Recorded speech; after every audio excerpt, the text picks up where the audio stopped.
empty and become wind. How are you able to control that spirit when no one else could? As your father could tell you, I've spent my life studying the spirits and learning their ways.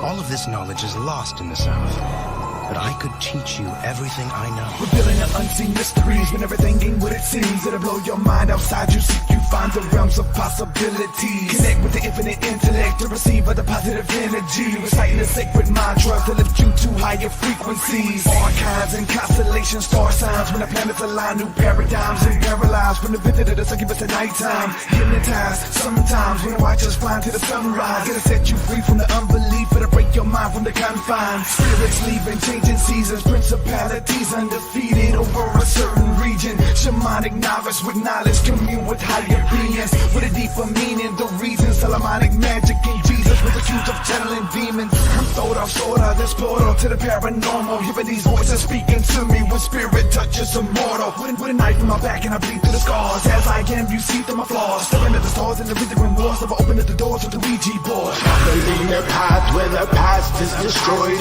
Arrive at 0 point, enter the void. This is fractal math, holographically enjoy. Darkness we can't avoid, enter the void. Everything disappear right now, right here. Everything disappear right now, right here. Everything disappear right now, right here. Into the void. Enter the ritual, step in the temple, connect with the spiritual realm. Metaphysical to the etherical pathways beyond the physical world.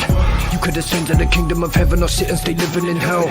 Mystical with the dark and lyrical charm and lifting the spell. Witness the miracle traveling beyond the body, see this is a shell. And you in the third dimensional prism that got us imprisoned in cells. Sit between 4 and 20 elders, the split into 12s. Shh, you can hear them whispering if you listening well. Came to awaken the ancient of days, man, I stay ringing the bell. Mythical known from the place where the wicked fell back to the kingdom of hell. Blessed with the wisdom performing the exorcism, the sins get expelled. Till we are the demons and angels, balance the energies within yourself. I'm trying to find a path between the light and the dark. I'm writing to spark a link between the mind and the heart. We gotta unite both sides before they divide us apart. Said we gotta unite both sides before they divide us apart. Traveling the path where the past is destroyed. Arrive at 0 point, enter the void. This is fractal math, holographically enjoy. Darkness we can't avoid, enter the void. Everything disappear right now, right here. Everything disappear right now, right here. Everything disappear right now, right here. Into the void. Now I'm good with nothing.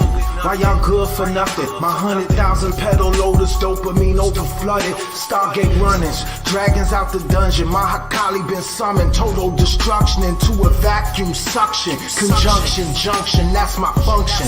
Through a star cluster in a maritime custom. Stellar dust encrusted, I ain't touching your disgusting judgments. We rise above it, enjoying the void. Source of pure joy, no more discussion. If you get to the South Pole, then what happens? You will open an ancient spirit portal. I'm sorry, what now? At the South Pole, there is a portal that connects our world to the spirit world. But it has long been closed. And that's why the evil spirits are attacking? There are no evil spirits. There is light and dark in them all. But when they're unbalanced, the darkness takes over. If you can open the portal in time, balance will be restored. What do you mean, in time? There's a reason the Glacier Spirits Festival ends on the winter solstice. And that's when the spirit world and the physical world are close together. Only then can the Avatar open the portal. The winter solstice is tomorrow. Exactly. And we can't afford to wait another year. Traveling the path where the past is destroyed. Arrive at 0 point, enter the void. This is fractal math, holographically enjoy. Darkness we can't avoid, enter the void. Everything disappear right now, right here. Everything disappear right now, right here. Everything disappear right now, right here. Into the void. I found true freedom. I am no longer bound to this earth by worldly desires. I have entered the void. Here we are. Yeah. So, for those of you who don't know, the song that we just played as the intro, It's a coincidence that our guest has the same name as that person name that we're playing the song, right?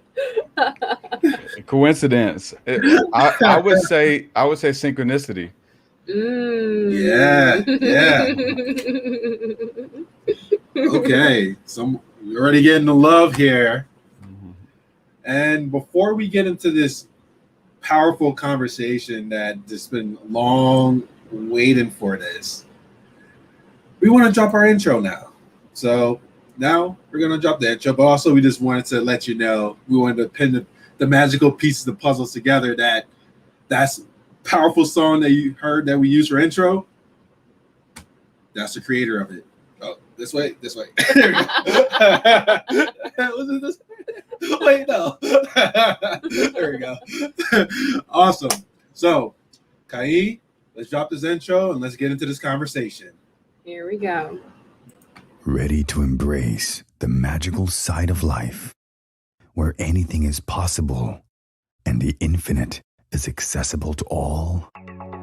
Let's have a conscious conversation about what's going on in the world, in your life, and your relationship from the expanded perspective of your soul. The path to awareness begins and ends in the heart.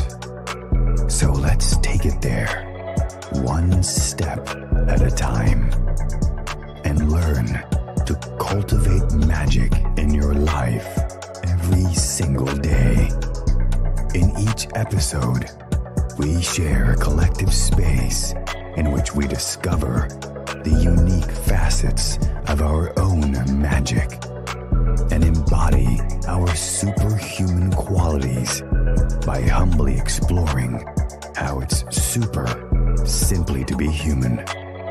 Hosts Kaí and Dell co-create a magical experience to remind you that you are magical as fuck. Now, be unleashed. This is our daily magic.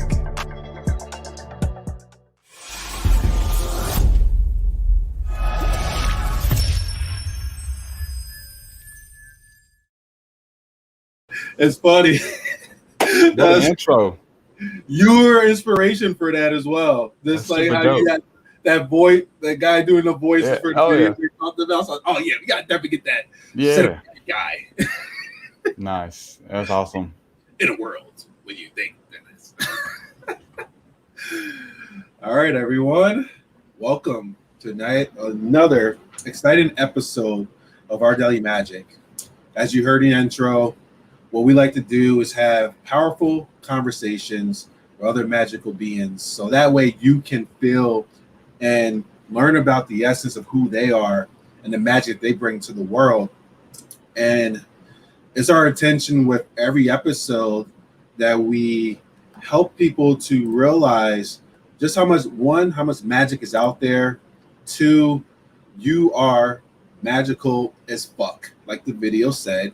And 3, it's time to unleash it, because the more we all can disembody who we truly are, our divine nature, that unique inheritance that we get from the divine, from God, your higher power understanding, and cultivate that and bring it out, the more we can really make this impact in the world, because that's what we're here for. And with that, while we're here, let's let Kaí introduce our magical guest today. Okay. So TruthSeekah is a Christian mystic. What a term.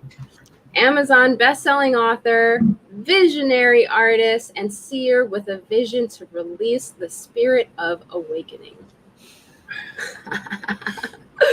Also a songwriter, TruthSeekah has released over 200 songs, each one relating to the subject of spirituality. His journey has brought him through research and experience with the occult, paranormal, Christianity, and the spirit realm. This has led him into many mystical encounters with God, angels, spirits, and many other supernatural beings. As a host of the TruthSeekah Podcast, He has interviewed hundreds of experts and leaders in their fields of supernatural, religious, philosophical, and paranormal studies. TruthSeekah has made it his life's work to understand the spiritual realms and relate it back to people in a practical way. His desire is to help people embrace the reality of the spiritual world so they can walk in supernatural freedom in their lives. Welcome. That's me. Thank y'all for having me, y'all. You're welcome. And that is you in this realm for what you created and brought out. And the question that comes to mind that I want to start this topic off is, who are you?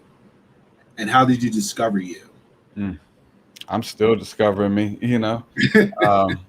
Those are all, everything that I do, right? I'm not what I do, but those are expressions for information, and I think for who I am, what I've become, and what I'm becoming, and for me, it's love, magic, right? Our daily magic. I'm putting out an album called White Magic, to inspire people to have these beautiful experiences and encounters and know who they are. Your identity is huge. And so I've just found a lot of different mediums for media, music, podcast, videos, books, meditations, to share this information about the spirit world. And for me, the paranormal, supernatural, all of that stuff, spiritual, it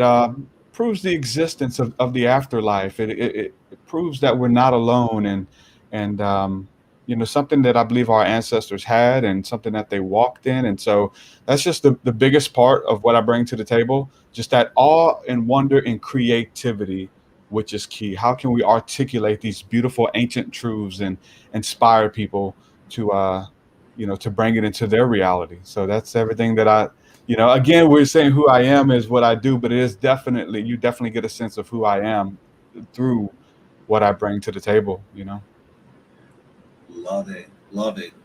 And you said a key word, because you brought that side for me too, curiosity. Yeah. I like to call it the curious cat. Yeah. So, TruthSeekah, what got you curious to seek truth?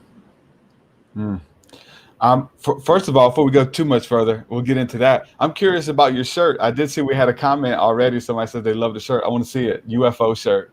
Oh, this one, UFO. Nice. Says, I am out of here. That's it. I love it. Beautiful shirt. Creative shirt. Oh man, I saw that comment. I didn't know which shirt it was. I didn't want to put it to me. Oh yeah. The person might have the same shirt as Kaí, or maybe you.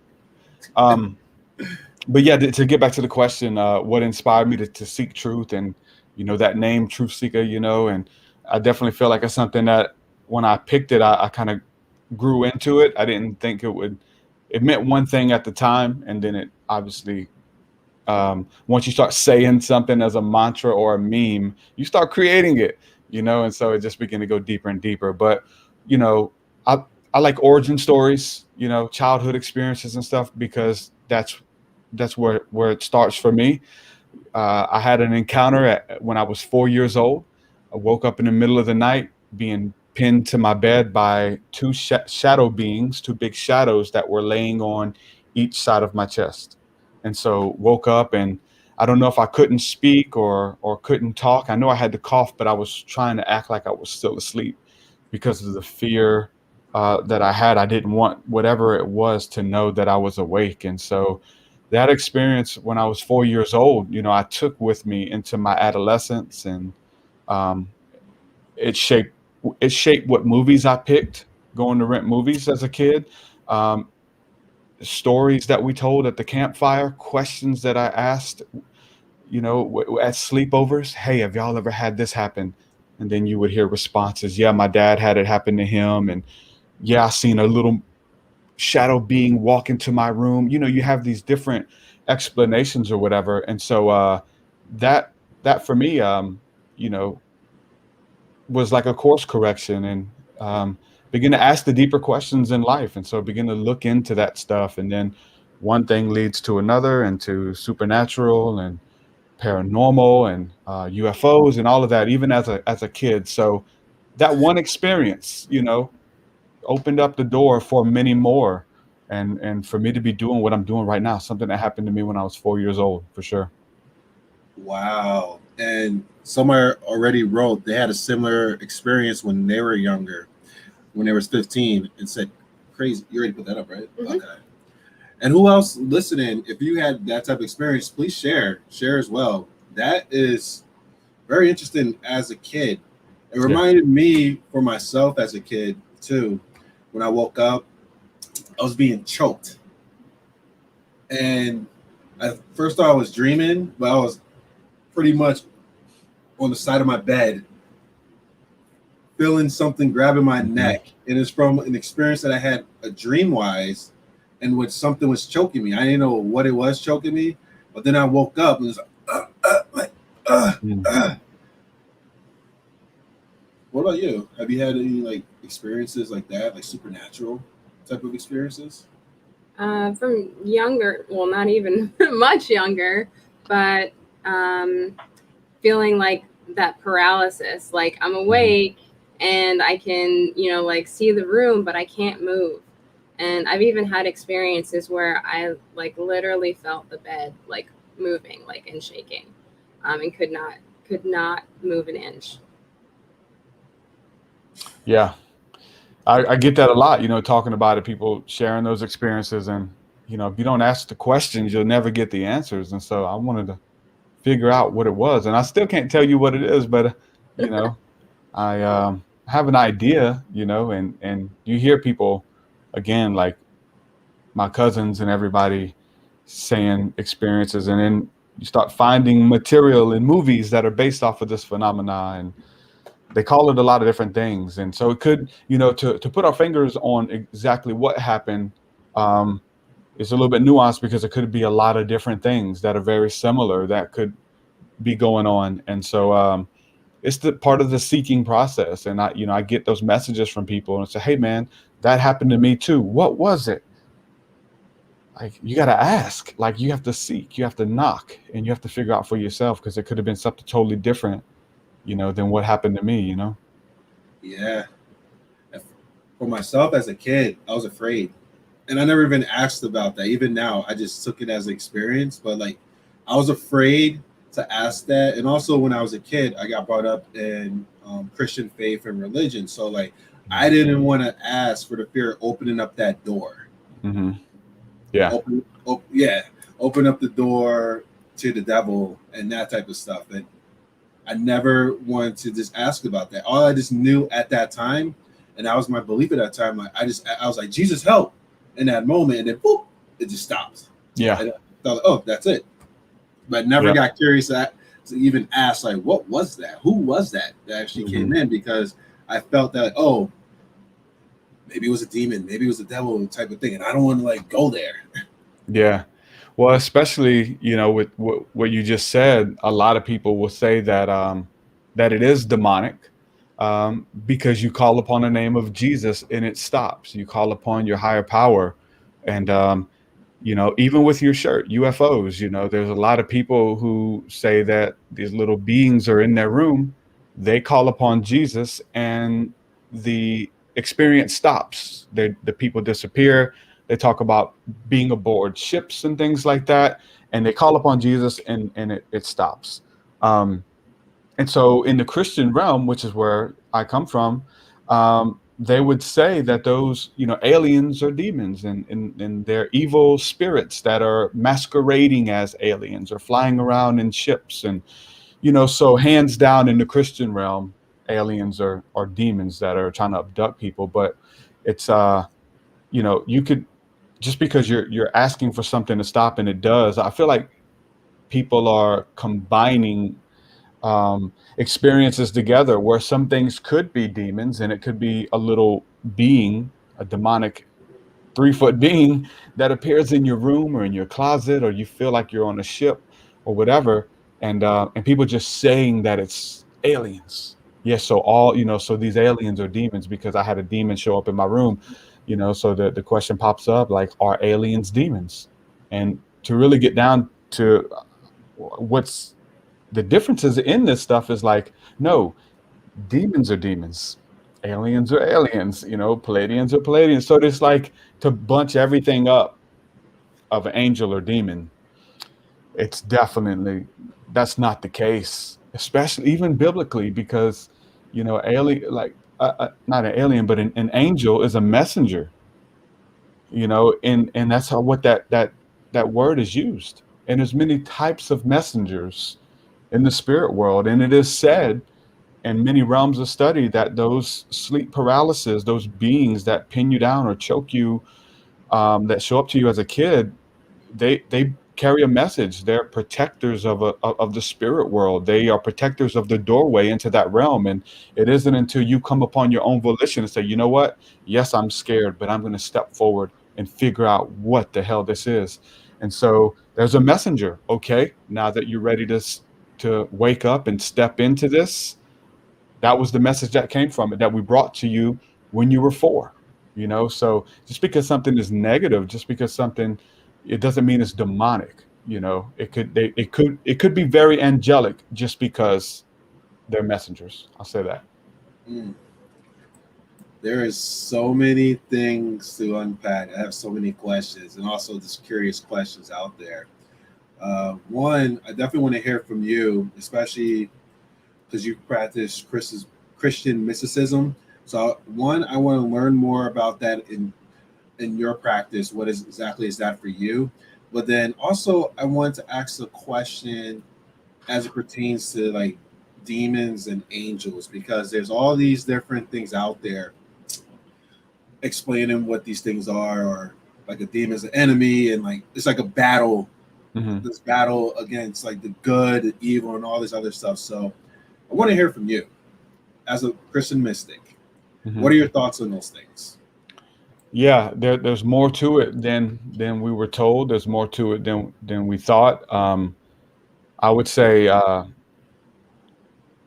we just got off a podcast going deep into this, and there's teachers, right? These messages are teachers, and just like in school, like you have some teachers who are hard on you. You have teachers that you probably hated. You had teachers that were destined to flunk you because they didn't like you. Like there's different teachers out there on different levels in this earth school, and different levels of vibrational frequency, if you want to call it, of awakening as we're progressing in what we would call ascension and waking up, that our teachers show up, and some of them are hard. So, some of those tests and trials and tribulations that are orchestrated by spirits.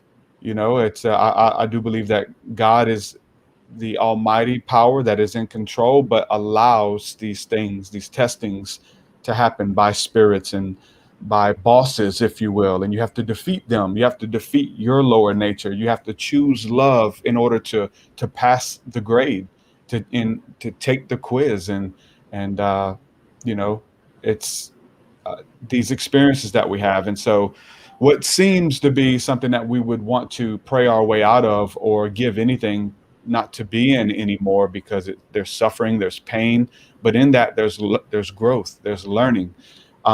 Most of the time it's in hindsight that we can say thank you to our demons, that we can make peace with our past and with our demons, and really sitting in a place of gratitude that I was able to experience that, and I made it out. Thank you for that hard teacher that was in my grits, that really pushed and didn't give up on me. Even though when I was being taught by them, I thought they hated me, a gym teacher or somebody like that. Hard love that we're shown from the realm beyond this one, from our demons, if you will.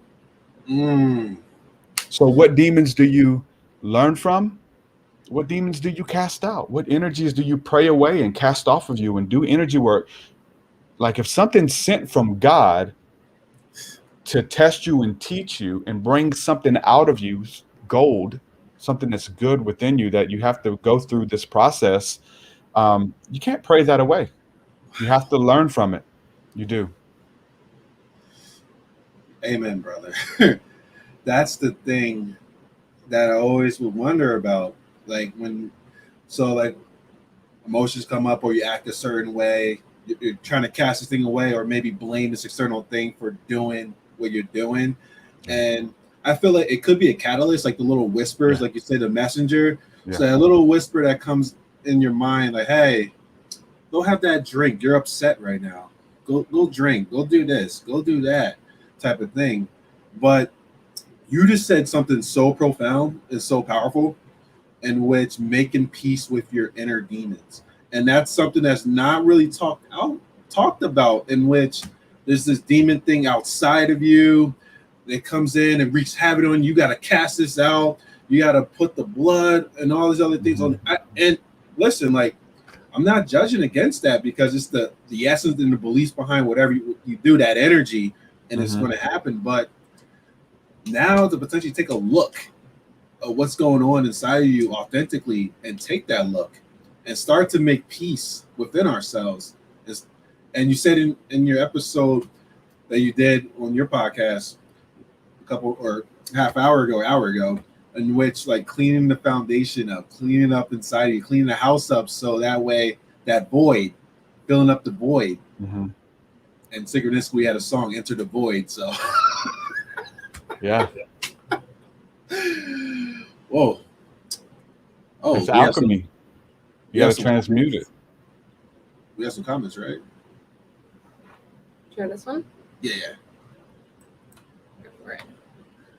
So Alchina says, Kaí, Dell, it's been a year now that I've received the Lord and learning about my journey here on earth, learning about the truth, awakened, learning the truth about the Bible, learning our creators from the universe and our DNA, how I found TruthSeekah and found out everything I have been through. Why was it put in my path? And well, that was a question at the end, but then she said, "Why synchronistically you talking, you answer her question." Oh, yeah. Oh, so this actually it's a he. So it said, Al. My name. Oh, the next one. My name is Al. China is my wife. We share Facebook together. That's why you don't get confused who we are. Synchronistically, just like a relationship, you are one together, one cohesive unit. But yeah, I want to hear more about that, because he said everything that he has been through, he also been through. What are some of those things that you've been through that really led you to this mysticism, this Christian mysticism, your journey as well? I know you got curious. You mentioned that before, had the experience paranormal, UFOs and things like that. But what led you to the Christian mysticism, to really step into that? Yeah. So it definitely was with my story, exploring the dark side at first, and having that dark experience as a kid, and getting into what I would just call witchcraft, but combining a lot of different things together, Satanism and Wicca and Necronomicon. I mean, just anything that I can get my hands on that had to deal with summoning spirits to try to make contact. And so the way I was doing that as a misguided teen, who I was into, drinking and doing drugs and gang activity, fighting, stealing from people, robbing people, like all of that type of energy mixed with spirituality and trying to contact or summon demons, it didn't fare out too well for me when I finally made contact and that stuff started working. And so opened up a portal, I would say, in my mind, where all of those kind of spells and enchantments worked at the same time. Like I reached into the spirit world to try to make contact, and nothing happened until a portal opened up, and it all happened at the same time. And I was pulled in and out of trances at will by other beings that were speaking foreign languages. And I would turn real pale. My heart would start beating and I couldn't breathe. And I would just see all of these weird shapes and colors and shadows and faces, and it swirling. And I'd be sitting on the couch just in mid conversation and kind of freeze and be getting all these weird messages, and I couldn't understand them. and I would come back gasping for breath. And my girlfriend at the time, who's now my wife, would be sitting next to me, like shaking me. And I'd come back crying like, oh my God, what's happening? And it got to where I couldn't control it. And it was scary, and my health started to go down. I started coughing up blood. I started seeing shadows in my home, and, you know, hearing sounds throughout the house, and almost tormented, going schizophrenic, because these spirits are talking to me in my head while I'm looking at situations and people, and I knew things about people, and it was like this super heightened sense of like ESP, but overload that you can't, there's no knob to turn it up or down or off or on. And it was demonic, though. They were having fun messing with me because they knew that I could see. They knew that I knew stuff in the, you know, I opened up my mind to that. So of something that I believe is natural, that is something that is beautiful, that is supposed to be used for the greater good, you know, I was tapping into that through these negative means. And I, you know, I say that the type of life that I was living, I got to see the beings that were associated with lying, cheating, stealing, manipulation, robbing people, you know, doing stupid things, excessive drug use. And like, I got to see, when I tapped into the other side, like those entities that I was entertaining, if you will. And so that was my initiation into this, you know, was the dark path. And it wasn't until I called out to Christ and that's the only thing I knew to do. I knew if I told people what was going on, you know, go to a doctor, they'd put me on a bunch of medication and probably put me in a straitjacket or something, you know. So I called out to God, and this was in September 7th of 2000, and kind of renounced that stuff. And I was having a bad episode and feeling weird in my body and sick. And I ended up praying, got my girlfriend to pray with me. And the next morning I threw everything away, all of the paraphernalia and all of the stuff that was kind of associated with witchcraft. I got rid of everything.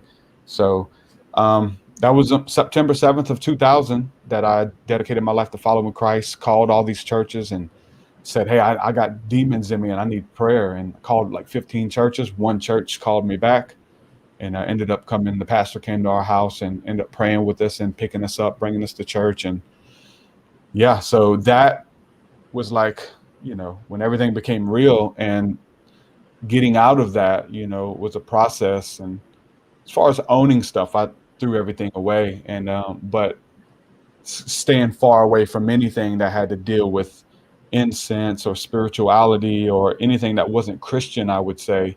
Any music, I kind of had PTSD, you know, anything that I would smell incense and it, you know, it triggered me and it scared me, and I would go into panic and need to get out of here.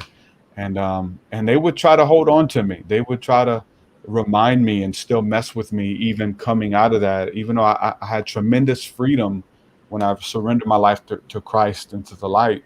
It was still a lot of things that I had to kind of walk out, and things that were still there from my childhood that I had to let go of and get healed from and get free from.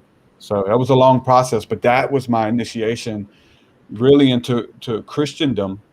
And some years later, I began to learn about, you know, the beautiful side of spirituality from the Bible, but then how inclusive that became in my studies, and seeing God and light and love and just the fruit of what something or someone brings to the table. And I begin to see God in everything versus just in our church or just in Christians or whatever. You know, I begin to be able to judge people by their actions versus who they claim to be or claim to serve. Their actions proved who they served.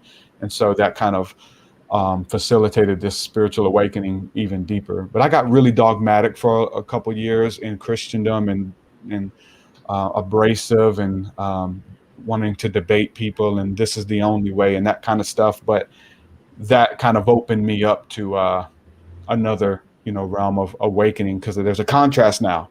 I know what dogmatic, I know how to win every conversation. I know what being right all the time is, or thinking that you are, and trying to convert people. And I just kind of casted all that off. And now there's just this beautiful freedom and bliss that that I'm living in, that I don't have to be right about everything or have to be a know-it-all and that kind of thing. So all of that is in, this Christian mysticism of what I call now, or just seeing God in everything, from a Christian perspective, from a biblical perspective even. Wow. And I know that's going to resonate. Yeah, because a lot of people, there's a lot of comments up there that we're going to take a look at. But I just want to take that moment of just because this, and also that's why you and I connected. We have the conversation just because of bridging the Christianity side of things and also the spirituality side of things, is putting both of them together because they both are very powerful in their ways, with the devotion and then the devoted actions with it.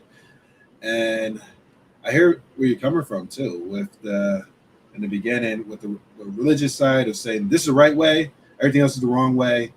And for me, when I was in that process of it, I was shaming. If you're not doing this way, but it was a way of also coming from my beliefs of trying to save as many people as possible from eternal damnation. So I'm trying to save you guys. Like, listen, what you're doing is wrong. This is the right way. This is what I've been taught. And I don't want you to be in hell, tormented for the rest of your life.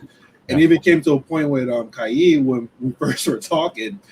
This is like the first couple of years of us talking. And she was on the spiritual side of things. I was still like, I still had my strictly religious belief, but I wasn't really into that, like really like doing it how it was, very heavy. But then she brought like a crystal into the house, and my son was on the touch. I was like, Jaden, don't touch that. It's gonna open up the border. No, don't touch it. And I had that belief of just trying to just protect them, but really started to see just the beauty in both of them, and the beauty and the teachings. And with Jesus is a powerful man, because the funny thing, and I always say it all the time, the funny thing about Jesus' teachings is people still don't get it because it's that powerful. And he said, those who have the ears to hear it, they will hear it. And it's like, it's just different levels, because every time I hear it, I can incorporate something new. But also I have compassion for the people who catch it for the way that they catch it at their level, and going forth with it in that way, because for me, I was coming from a place of trying to help as many people as possible based upon my beliefs, to not be tormented forever. And those debates that happen, like you also being in that place of, you know what, I don't need to be right. And for me, it's like, it's my own, I'm starting to experience something that I know, I'm like, it's working, because I was like, one, I'm not judging people. Two, it's my own experience as well with the divine and love. And it continues to expand. I'm like, you can't fit infinite inside one box. For me, it doesn't make sense. Like, if something's infinite, shouldn't it be infinite ways to it? Yeah, you'd think so, right? Yeah, giving up your right to be right is huge, and being able to see God in all things. And I'm a student of the scriptures, and I begin to find those verses that talk about that in the Bible, and about looking at the sun and seeing God in the sunset, and people who, haven't had that experience, but doing the things that we're doing, loving, cherishing, honoring, like all of those fruits of the spirit, if you will. That's what we're supposed to judge by. And so to be able to see people not as outsiders, but as inclusive. And there was different things that kind of led to that. I heard a beautiful interview with Billy Graham that I talk about all the time. Like, he talked about with Robert Schuller, like at the end of his life, like at the end of his run, right? He was saying that God has a people for his name's sake that are a part of other religions, and they may be from the Muslim world, they may be from the Buddhist or Hindu, they may have never even have heard Jesus or that the gospel, but there's this like longing in them for something more, for something greater, asking the deeper questions to their creator. And he says that they're part of the body of Christ. And to hear Billy Graham say that towards the end of his life, that somebody who's, so-called won thousands of people to Christ and preached to hundreds of thousands of people. And like at the end, okay, you made your assessment, you've done it all. What do you feel? Well, this is what I feel. that God is with everyone. God is with the lowly. God is with the persecuted. God is with the poor. And the scriptures testify that. So funny thing, a lot of that stuff's been there the whole time. We just were told how to interpret it, and I don't think it was right. So there's what seems like new revelation, but it's been there since the beginning. Yeah. Want to get into the comments? It is flooding. We have a lot of comments for you.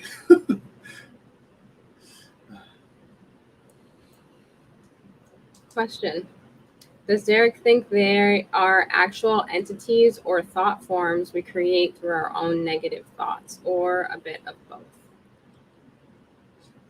I would say the latter half of that. I would say a bit of both. It's a very, very deep discussion, and people experience it differently. But it does help to personify entities, to personify weaknesses and sicknesses. I mean, the reason it works for Christians is because they've been doing that. Like you said, like it works for them. It's easy to personify evil as Satan. And so that we have a scapegoat, that we don't have to take responsibility, or we could say he was there, now he's not, a demon. It was there, now it's not. So personifying those entities, but I think they get access to us by our thought life and the type of we open up doors to the life that we're living. And so they bring thoughts with them. They bring ideas that are contrary to the greater good for you and for humanity.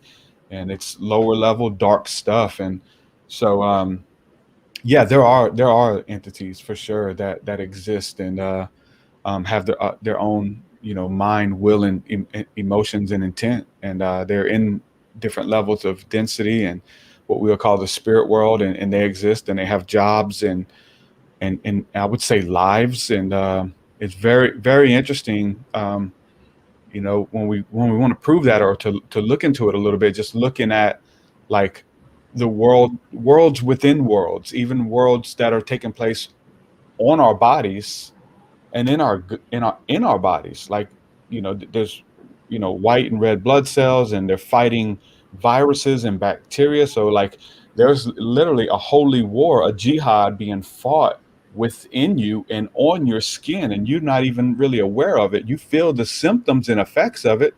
When that virus is winning, you get sick. You got a symptom, but that's something that's taking place within you. And immune system, it's like a war for your immune system to weed out and barriers, and it's literally a holy war for the promised land, which is your body, that is going on. And so whether we use soap, whether we go look into like if we jump into mucky water that's stagnant, or even bringing a magnifying glass to it, it's a war, man. It is very strange. There's little microscopic organisms that look like entities, and they're fighting each other. They're literally consuming each other and fighting, and they look like monsters. Like, I feel like the same thing is happening in the spirit world. There's vibrations and ideas and essences and things all around us, information that's being sent, that some of it latches onto us and leeches off of us. So there's so many realms and beings, and the universe is beaming with life, and it's taking a place around us, above us, below us, in the water, like in the ocean, in space. It is this again, creativity, awe, and wonder, that invokes when you begin to study that or research it or experience it. Something pops into this realm. Something showed up. We do a lot of work where we go into those realms, right? Through meditation, through prayer, breath work, leaving your body, whatever. But when they pop into our realm, that's the stuff I'm into, right? That's what got me in trouble, trying to summon demons. But when it happens, when something physically manifests or weird things begin to happen, it proves the existence of the afterlife or of the spirit world. When you see a ghost, when you hear a voice, when you see a UFO or some anomaly in the sky, and what that does for an individual, you know. I'm curious now, because like I want to take the question to another level, and it's just like a topic that I'm always curious to hear other people's perspectives about as well. So, and you had your experience, like you said, you practiced with with Satanism. That's the way of saying it, Satanism and that type of thing. And for you, what is Satan? What is the devil? Mm-hmm. Is it? And the reason I'm asking that, because from my curiosity and also getting brought up in the Christian faith, it was told that there's this man who's down in hell and tortures everybody. He's in charge of all the demons and stuff like that, and has everything, all the demons do their bidding. But there's like this higher power down there, this figure known as the devil. And that was something for me as a kid I was afraid of. I would call it spiritual fear and shame towards that, and like afraid of, let me not do this because that guy's going to come get me, or also just looking around, in which sometimes at a point I started seeing like figures and stuff, but I always was like curious, like, is there a man down there that is in control of all this type of things? Mm-hmm. And also just want to hear your perspective from your own experience too. Mm-hmm. The Satan thing is very easy. Not say very easy. It's very complicated. I won't say easy. I write about it in my book. But you know, you have that which is against the perfect will of God for your life. Let's say your destiny, like a scroll of what you were created here to do, and to carry that out. And there's things that come against that. There's situations and circumstances and people, you know, who come against that. And those people can be known as Satans, because the word Satan literally means adversary. That is against what I would call the perfect will of God for your life. Peter in the Bible was called Satan. Jesus was talking to his disciples about having to go to the cross and what he was going to do for humanity. And Peter's like, no, we're not going to do that. Like, we're not going to let him take you. We're going to, you know, raise up a resistance. And we got a lot of zealots who are here to fight. We got a lot of people. And he's like, no, we're not going to do it. I'm going to the cross. I'm going to carry the sins of humanity. And so they kind of got in this little argument. And then Jesus rebuked him and said, you know, he rebuked Satan. He called Peter Satan. He said, get behind me, Satan, for you don't have in mind the things of God, but the things of men. And so you're earthly minded and not for the greater good. So we see the Satan being this adversary against that will. So anybody can be a Satan. Anybody can operate as a Satan in somebody's life. When we go to the Old Testament, we see Satan named as a figure who is going to heaven and petitioning God to literally do things to cause harm and to strip people up, you know, to mess them up on their journey again in that fall.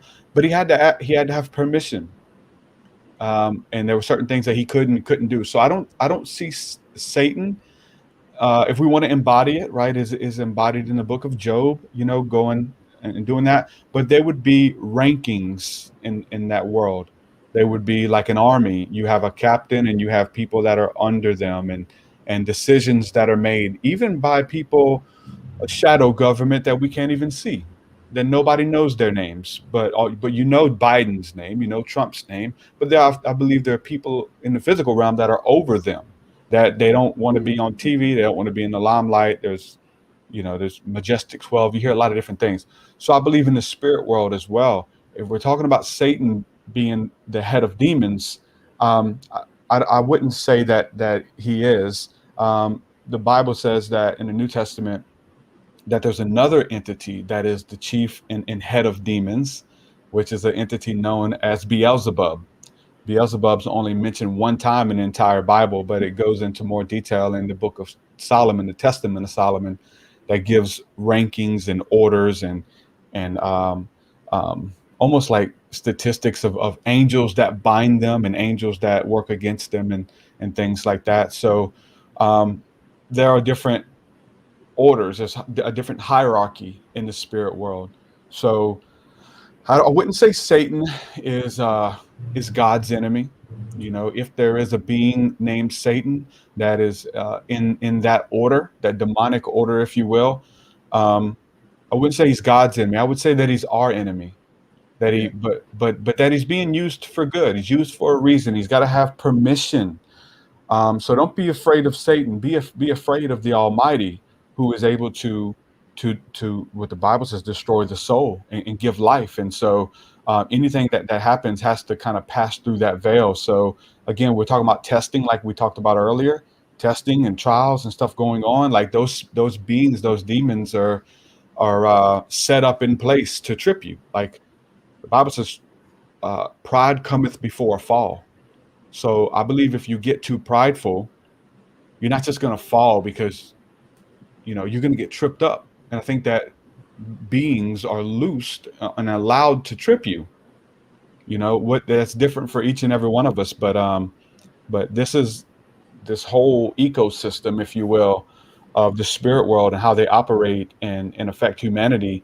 And what I call in my book, the sovereignty of God, is how all of these things kind of coexist and levels work together. And we need these things. We need contrast. We need adversity. We need fire. We need everything that exists in this realm. And we're fearfully and wonderfully made how we travel up and down and deal with those types of entities, if you will. Everything is sovereign.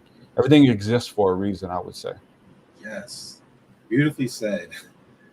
And I was about to ask the question. You already answered it, and the question I was just about to ask is like, do you feel like it's all just a co-creation that plays synchronistically from the highest level of unconditional love all the way down to the lowest level of unconditional hate type of thing, and it's all playing the part to get you closer to the unconditional love as well? And another thing that popped my mind is Satan and also the word ego. Do you feel like there's like a yeah. Well, a lot of people do tie it in together. For me, ego is like the fleshly nature from a biblical perspective of that self-serving lower level stuff, but it is linked to lower level stuff, right? It's service to your own self and looking out for number one and not really caring about the repercussions of others. So I definitely link the ego to that, but it wouldn't necessarily be a bad thing, right? We think that Satan or adversity is a bad thing, but literally this conversation, like, it can serve you. It's here to help you. It's here to save you.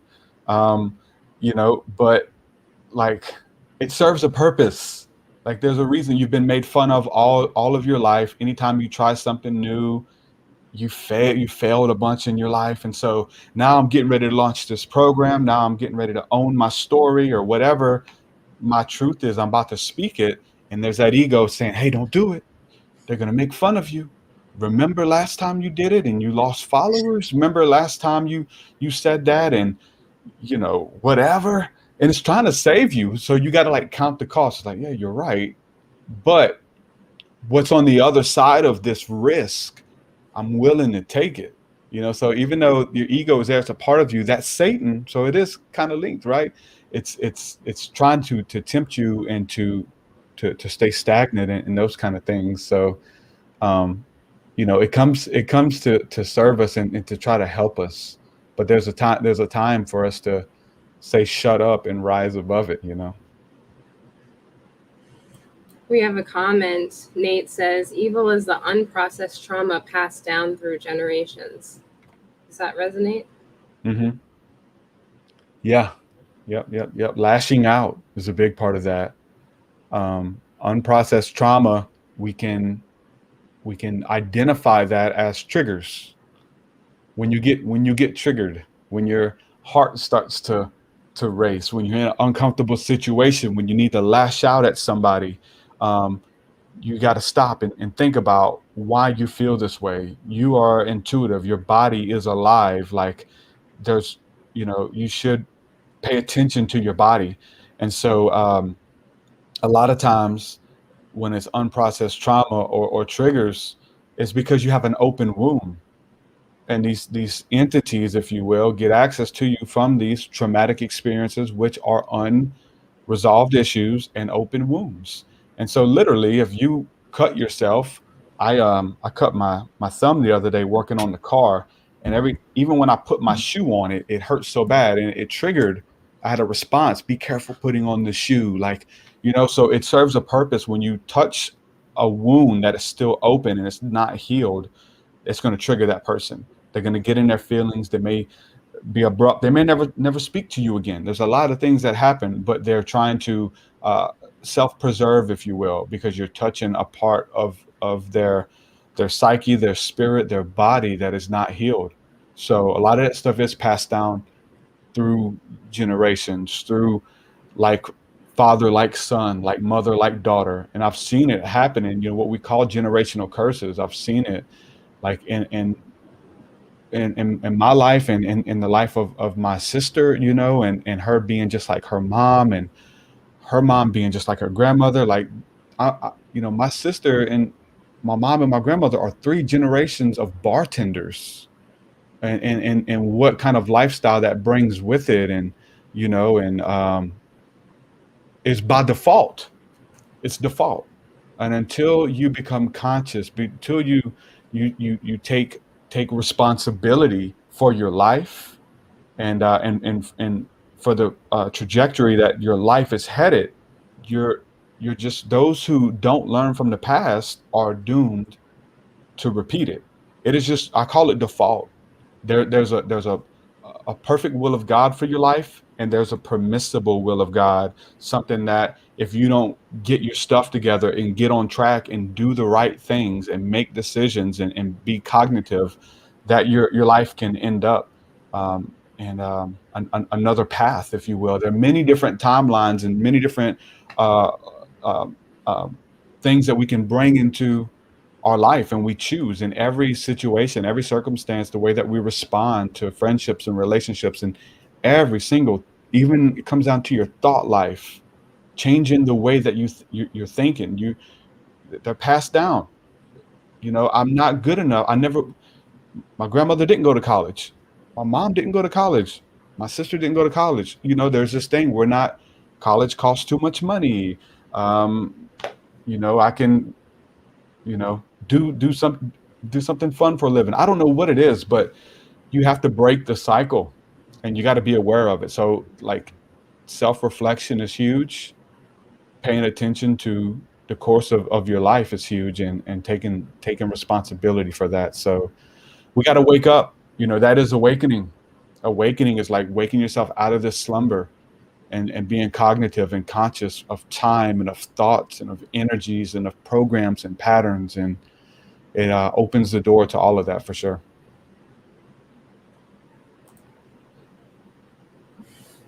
I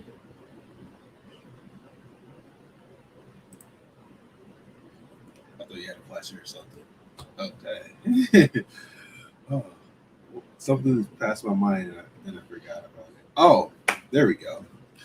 So, and I know this question is going to be, especially in this community, I guess, what do they call it? New Age spirituality community, in which when you start to make that shift, especially for people who may have been in religion and shift to spirituality. And what can happen is people who are predominantly just in the religion, they coming out of a place of love, but then potentially try to ridicule you, try to say whatever they may say. And the perfect example is myself making a shift over to the spirituality, or integrating spirituality with the religion. I've been called like a warlock. I've been called, oh man, you're a devil worshiper, and like all these other things out there. Like, has that happened for you? And if it did happen to you, how are you able to navigate still speaking your truth, even with people doing that? Mm-hmm. Yeah. So, the latter part of my spiritual experience and awakening is, coming from the church realm again. I was an evangelist as far as traveling to churches and sharing my story about witchcraft and all that, and speaking to hundreds of kids at youth revivals and rapping. So when I first started doing music, I was doing just straight Christian rap about that stuff and about spiritual warfare. So I was a Christian evangelist. And so whenever my experiences started to get a little bit deeper, and my studying and all of that got to be more inclusive and stuff, it just started seeping in my music. as what I would call a psalmist or somebody who's a writer or a poet. You just whatever you're going through, you write about. So there were times early on where I started to write about politics and the Illuminati and secret government, all this kind of stuff, conspiracy stuff, because I was researching it and it was real, and my music started to shift a little bit. Same thing with the spiritual. I started, talking about UFOs and aliens and angels and incorporating all of that. So when that started happening for me, there was a lot of backbiting. There was a lot of people who looked up to me for what I did and what I stood for, who now, begin to ridicule me, tell people to stay away from me, that I've lost my way, that just like you said, I'm now a devil worshiper or a Satanist and those things. And I studied the scriptures because I wanted to be able to prove to people have this conversation, because I had to have it with myself first, experiencing far out things, but then everything that I was experiencing, I could find in the Bible. So I got all these crazy Bible studies about angels and ESP in the Bible and all of this, astrology in the Bible and divination. And so I thought that it would open up conversation, but it never did. They were just scared of me. I guess because a lot of them knew how much I knew the Bible, so they didn't want to challenge me, so that was there. And a lot of conversations were had, but I wasn't a part of them. They were like, hey, stay away from him. He's lost his way. And I would have my old pastor run into him years later and him just apologize to me for gossiping. Hey, man, I just want to apologize to you. I told a lot of people things about you. And I was like, oh, well, thank you for telling me, I forgive you, but you should go make it right with those people. You know what I'm saying? That you and those statements and stuff, So yeah, it was hard, and it's not easy now, but it's become easier. I have compassion for those people. Now I think that a lot of them were doing the only thing that they knew to do, and like you said, in their mind, they're saving people or saving you or the only way they know how. And so where I would get mad and get upset and lash out, everything comes full circle to it hurt me for sure, because these were friends, close friends. And then you're going through awakening by yourself, because everybody is gone. You have a couple people here and there, and thank God for those people. But thank God for shows like this and for podcasts like this, because this is what got me through. I would call podcasts and listen to hours of stuff and pick people's brains who were going through similar experiences. And I needed it, whether it was meditation or Bible verses or alien, whatever. I just consumed the content, and I would call and ask questions to these open radio shows, and it helped me so much. And so that's why I do what I do, my music and the podcast and making myself available for people, because it is hard, because you start believing those people, or at least questioning it. Did I mess up? Am I worshiping the devil? Am I turning people on to things that are going to mess them up?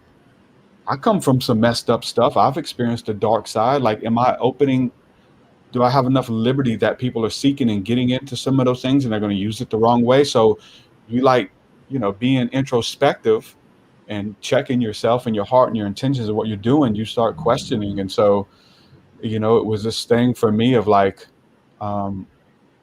starting to believe, question or believe what people were saying, in a sense, to where it was the dark night of the soul, I guess. And even though I had been through the depths of this demonic oppression, that was dark, right? I barely made it out. But even having all of your friends and family forsake you and say every manner of evil against you and weird conversation. Listen, I've had people butt dial me and they're talking about me. It's what the hell kind of world is that? Where they accidentally called me and their phone is in their pocket and they're just yeah, he's in some witch, and people just going in. I'm like, what the hell? You're not supposed to hear this stuff. You're not supposed to hear gossip. There's a reason they don't say it to your face. They say it behind your back, And so there was a couple. Exactly. I was supposed to hear it, but it doesn't make it any easier. It hurt. And, but yeah, things come full circle, and, you have to learn compassion and they are doing all they know to do. You know what I'm saying? If you're looking at a religious community, and one of the things that showing grace to people and to like quit being right was, maybe it is a little bit of it's not arrogance, but it's like, listen, you haven't been through what I've been through.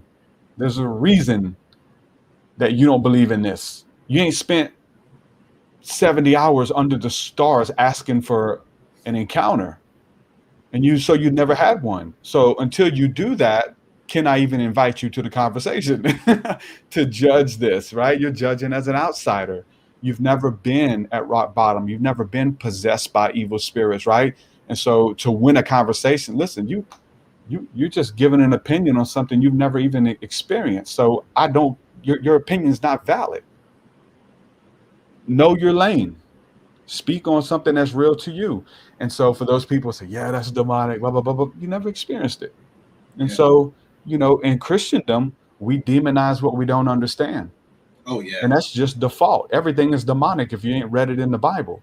And so I've learned that there's some really cool, far out, occult, deep, weird stuff in the Bible that I love. And it's been there the whole time, and I just didn't know it. So being able to show that to people, those Christians even, who are coming at you like, oh, you talk about divination and summoning.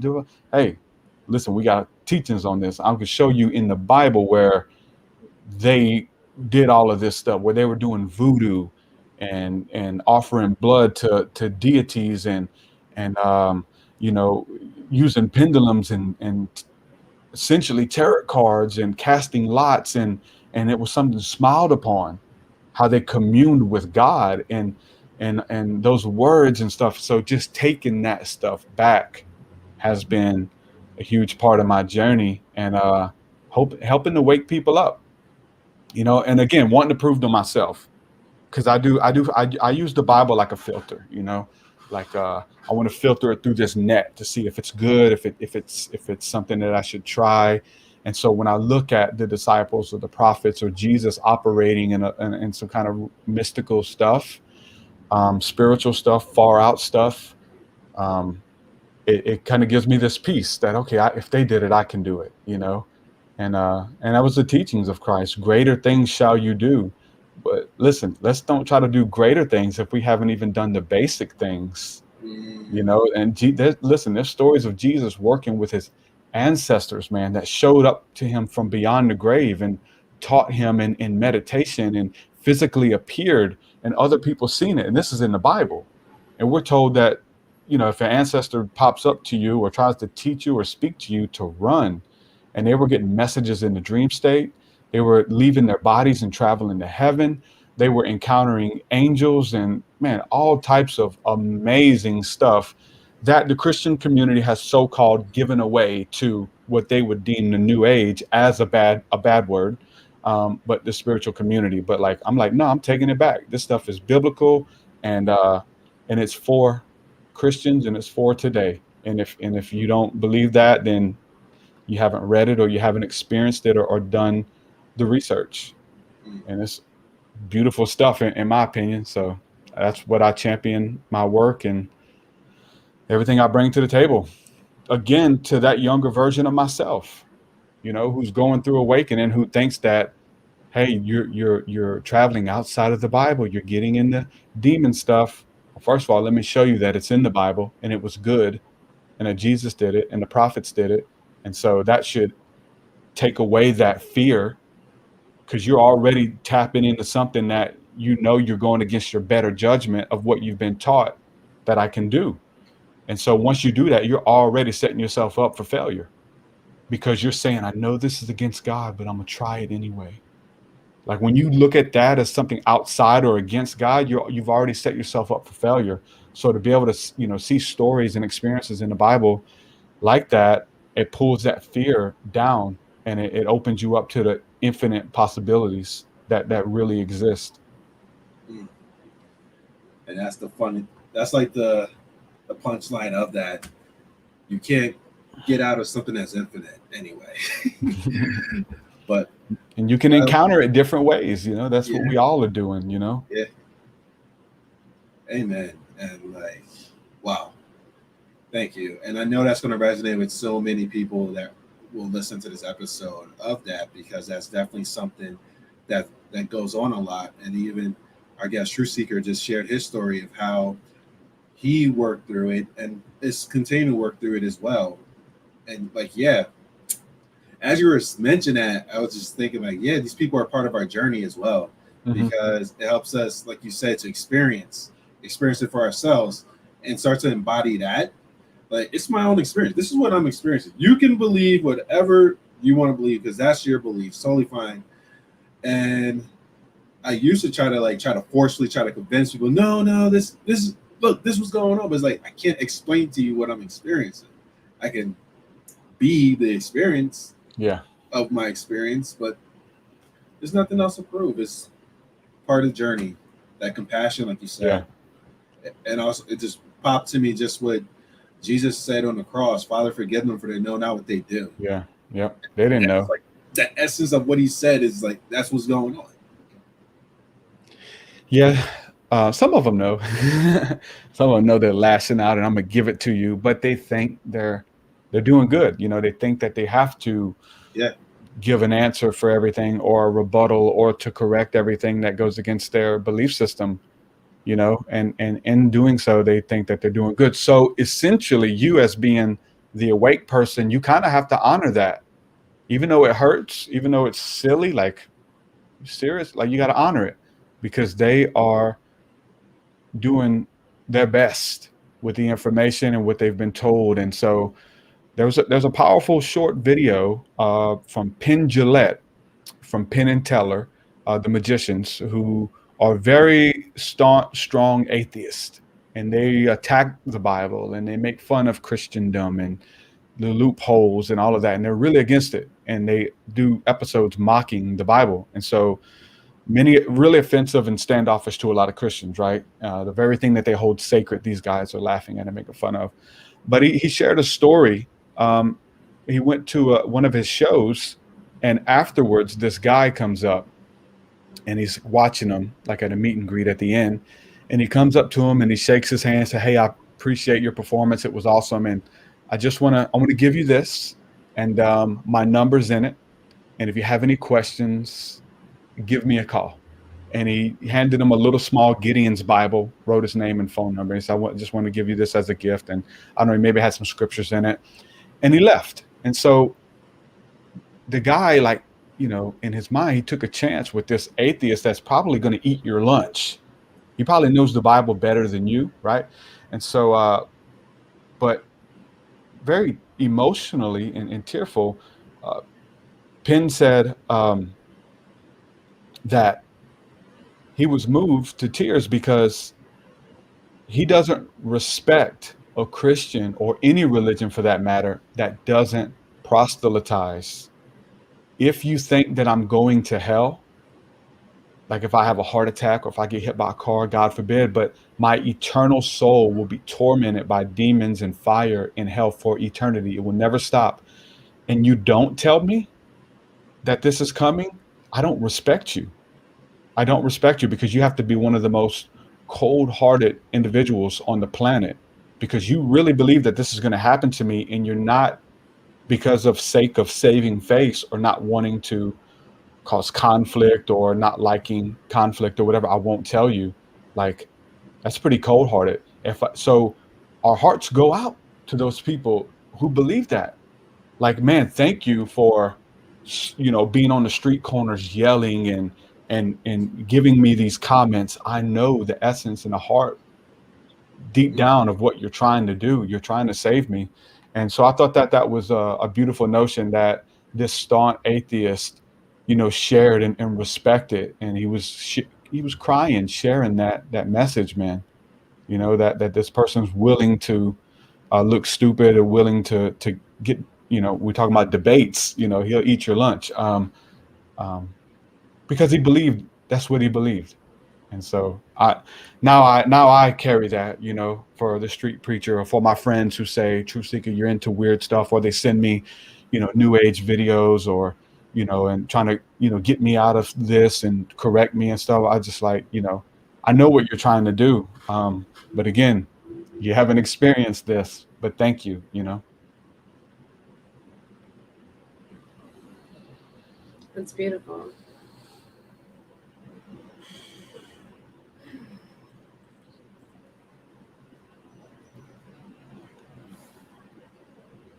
You always love silence. Awkward silence now. Be still. Yeah, but just allowing that to just marinate. Yeah. Well. Oh yeah, for sure. I wanted to see if Kaí had anything to mention as well, or any questions too. Any thoughts for you? I think that this is wonderful that you're sharing, and you know, that I really felt the essence of what it is that you just shared. Yeah. And that's exactly what it came to, like you mentioned with the atheists and somebody sharing the Bible. Just the essence and intention with what you're doing. That's what like truly matters, that essence, that unconditional love. Because that essence is God's higher power. That's the divine blueprint. The language. The language is just unconditional love in those moments. Yeah. No matter what it looks like, right? Yeah. Like even I say it all the time, like with Jesus wasn't shaming people. Jesus was willing to talk to whoever. And look at his disciples, how he was able to have a conversation and connect with them. And they became followers of him just because he just gave unconditional love. Yeah. If I truly believe that, you know, that people are going to die and go to hell and spend all of eternity, you know, I would make that my mission to tell them, you know, and if there's a way out, you know, it's again, the equivalent of you seeing a bunch of cars going down a road, and you know that road ends and there's a cliff at the end that these people are going to go off of. You've seen people going off of it, and the fact that you're walking back past those cars and you don't tell them, you know what I'm saying? Like if you've seen that destruction coming, if you've seen that and you don't tell them, you're one of the most cold-hearted individuals on the face of the planet. And that's what those people believe. And, you know, even with conspiracy theories right now and everything that's going on in the state of the world, people are, you know, regurgitating stuff that they heard that resonated, or regurgitating things that they think is fact and all of this kind of stuff, and pushing fear and scaring people, you know, in the state of the world. Like they think they're helping, and who knows, maybe they are, but in their conscious, they are helping, you know what I'm saying? And telling you how they feel and making sure that they send you videos and you got to watch this, man, because your future depends on it. So the same compassion for the Christian who thinks we're going to hell is for the conspiracy theorist and who won't quit sending me messages as much as I ask them not to. You know, hey, I don't want to look at this stuff, man. No, you got to see it. You got to see it. You know, it's the same spirit. So it is a namaste, you know what I'm saying? But I don't want to see it. I honor you. Thank you for your effort, you know. Yeah. And it's all like this higher play at play right now. Mm-hmm. All this divine, like God has all this happening for a reason. If it wasn't meant to happen the way it's happening right now, then it wouldn't be happening. Yeah. So it's all this opportunity also for us and those who are listening, who are awakening to their own unique truth, to be able to discern things out of unconditional love and understand the essence of why somebody's doing something. Yeah. It's so easy to like go with it from our ego beliefs and like, no, like, no, I don't want it. But like the essence of it, of people just trying to get the truthful message out there, or the higher level of truthful message, because we don't know, they all may have some truth to it as well. Exactly. Like there's an infinite higher level of truth, of levels to keep going to, but just putting the pieces together. It reminds me just of like a universal, the phone game that we used to play as a kid. We used to like, and then the other kid would say something from a different interpretation, and it keeps getting, and then by the time it gets used, like all this stuff made up. So it's like a universal truth and information, like this and da da da da.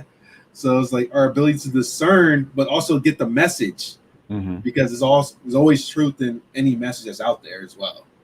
When I was a kid and we played that in school, I changed it on purpose. I made sure I said the wildest thing and got the kids to keep repeating it. Somebody would tell me something like, Coach so and so is the best teacher ever, and I'd say something crazy. UFOs are coming, everybody's gonna die, and they just start telling the rest of the class, and they were like, at the end, they try to say, okay, what did you hear? What did you hear? What did you hear?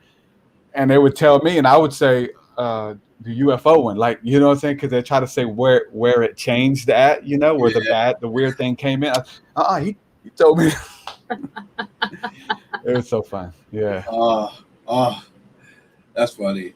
I can only imagine the faces of the kids and you watching every kid as they got to hear that the new thing. What? Yeah, something shocking and bad. I'm probably gonna get in trouble for saying, I say, no, he told me and I told them, Yeah. He said, she said. Yeah.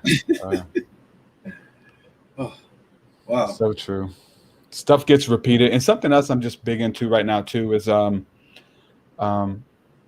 telling people to do all the research, even for the Christian, right? Even for the New Ager, everybody, do the research. Don't take one person's word for it. With conspiracy research and everything that's going on right now in the world, a lot of weird stuff out there, a lot of researchers, a lot of armchair investigators out there watching a lot of, biased material. And listen, you should watch some of it for sure. But you got to watch the other side. You got to go and try to talk to people who are maybe in front lines, people who may be at the hospitals that are in your family that you can message, who will talk to you and tell you their experiences. And you know what I'm saying? You have to be well-rounded on your information. For the conspiracies that's going on right now, you got to talk to both sides. Don't just take, nope, they said it, I believe it. Oh, that's silly. No way. Don't do that. Do all the information, all the research on both sides, conflicting beliefs, contrary thoughts. Do the research and then throw the dart somewhere in the middle. And the truth is probably somewhere in the middle, right?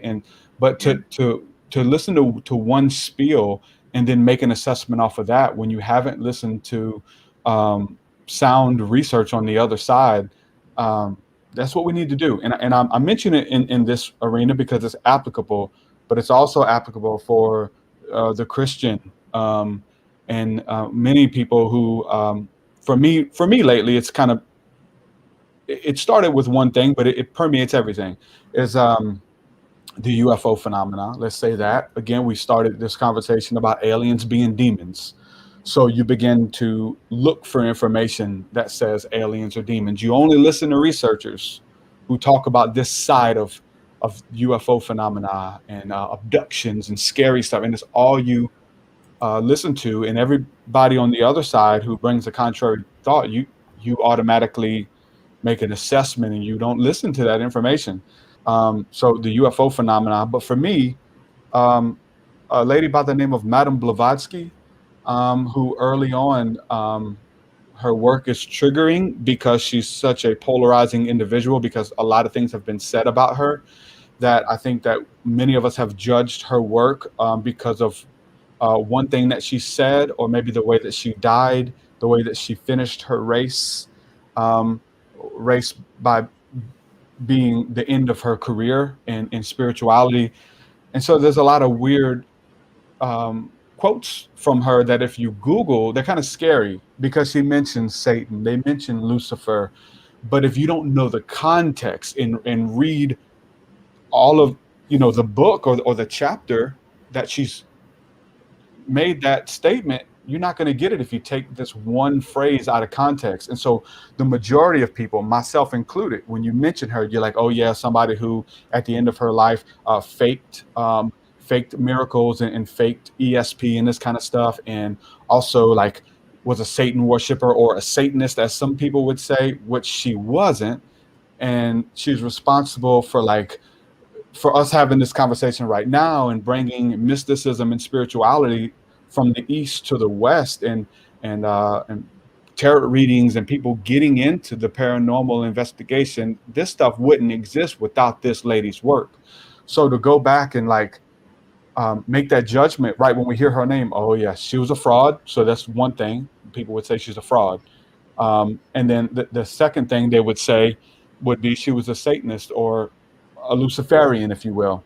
And so those two things will block you from reading any of her books, which has brought so much beautiful information to us, because we haven't actually read her work. We've made an assessment by what a video somebody else did about Madame Balvatsky exposed, or a Christian quoted that she said, or Manly P. Hall says, when a Mason harnesses the seething light of Lucifer, hold on, what did he mean by that? And they take that one quote and they just throw all of his work in the garbage, that he talked about Christ, beautiful things about Jesus and Christ, and like, you're missing out because you won't do the research on the other side. You're only taking this one side at face value, and you're not looking into that person's work. So, now more than ever, do I think we need to do that. Research both sides, because you have, you'll be biased, you'll have confirmation bias. You just begin to look for people that agree with you. You begin to find friends that agree with you, and it just permeates everything that you do. So I'm big on that, and I just got into her work, and I have noticed that I had to do that myself, because I always knew who she was, but I never really read her books. And so when I bought some of her books, and they're like holy relics to me just because they're old, like from the 1800s, and I was taking pictures of them and posted them on Instagram and putting a little quote here and there. And people were just like, even my deep woke friends who were like, man, she's a Satanist, I can't believe that. And then I would say something contradictory that from their belief, and they'll like follow up with the Blavatsky book. Oh, it's because you're reading Blavatsky now. Like, what are you doing? Like, come on, man, And so anyway, that's just part of my journey, and something I think we all could benefit from by doing that, Yeah. And that's the perfect reference, that no matter what you do, people are going to take it from wherever level they're at with their beliefs. So they're going to look for reasons to continue to validate your belief as well. So in that instance, what are you doing? You're down this path, but then like you're taking this information, and we're just talking about it, that discernment, like in that middle. Like, even let's say if it was whatever it was, like, or if it was a satanic thing or something like that, you was able to take the essence of it to really integrate a deeper knowingness with you. But obviously it wasn't. But people take whatever level it is, in 1800 and reading it now, that's when you know this. That's when you know it's true. But then again, Jesus teaches over 2,000 years old. Yeah, I know, right? It's truth. So yeah, it just lets you know, like, okay, that person was coming from a higher level.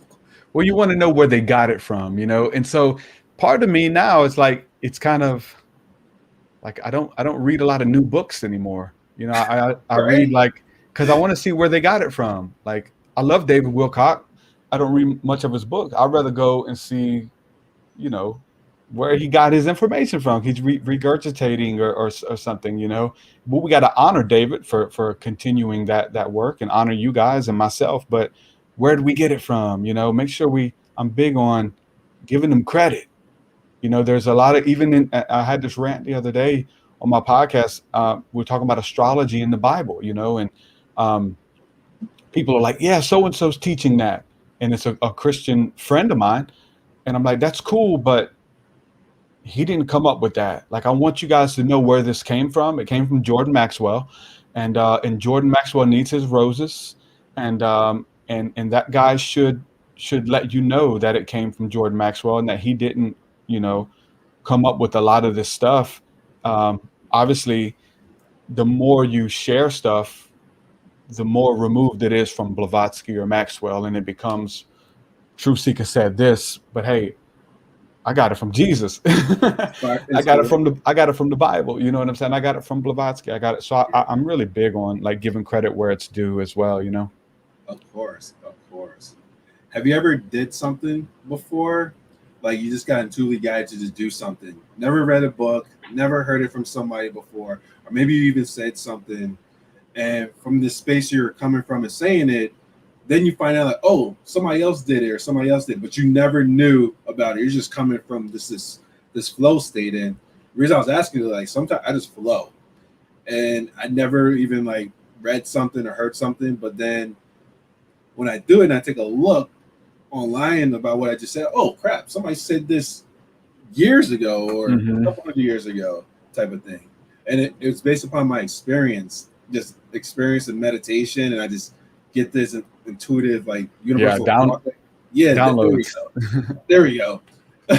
Yeah. The internet. Yeah, I'm real analytical like that. So yeah, I'm gonna Google it. I'm gonna look it up. Phrases. So for me, like it's almost like it's a form of speaking in tongues, but I start hearing words and syllables in my head, and then I vocalize them. So, for a Christian, it's speaking in tongues. It's also called what is it, like the universal term glossolalia, that light language. So the spiritual community are doing it, and it's speaking in tongues. It's the same thing. So in my prayer time and in my my deep meditation, like I get those syllables and I start writing them down.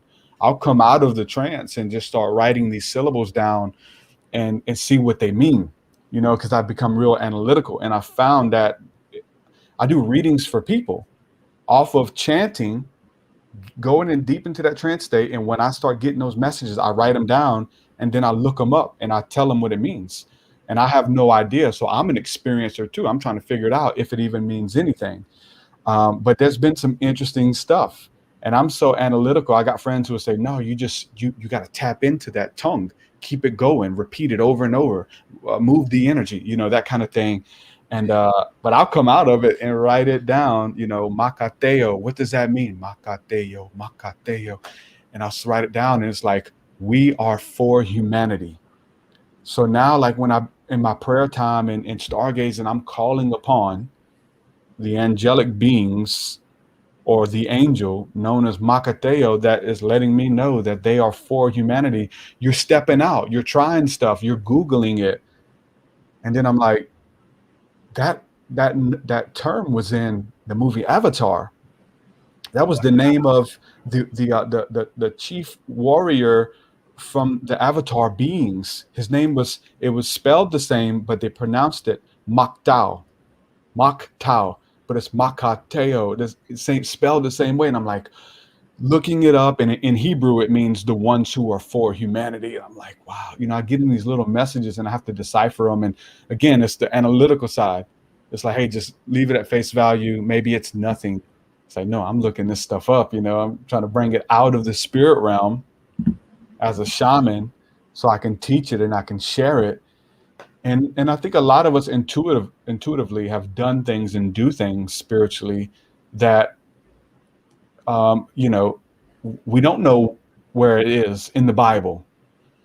That was big for me. Again, I'm Googling stuff in the Bible, words, phrases, ideas that are downloaded to me, but I don't know how to prove them. But they're within me because it says the scriptures are written upon our hearts.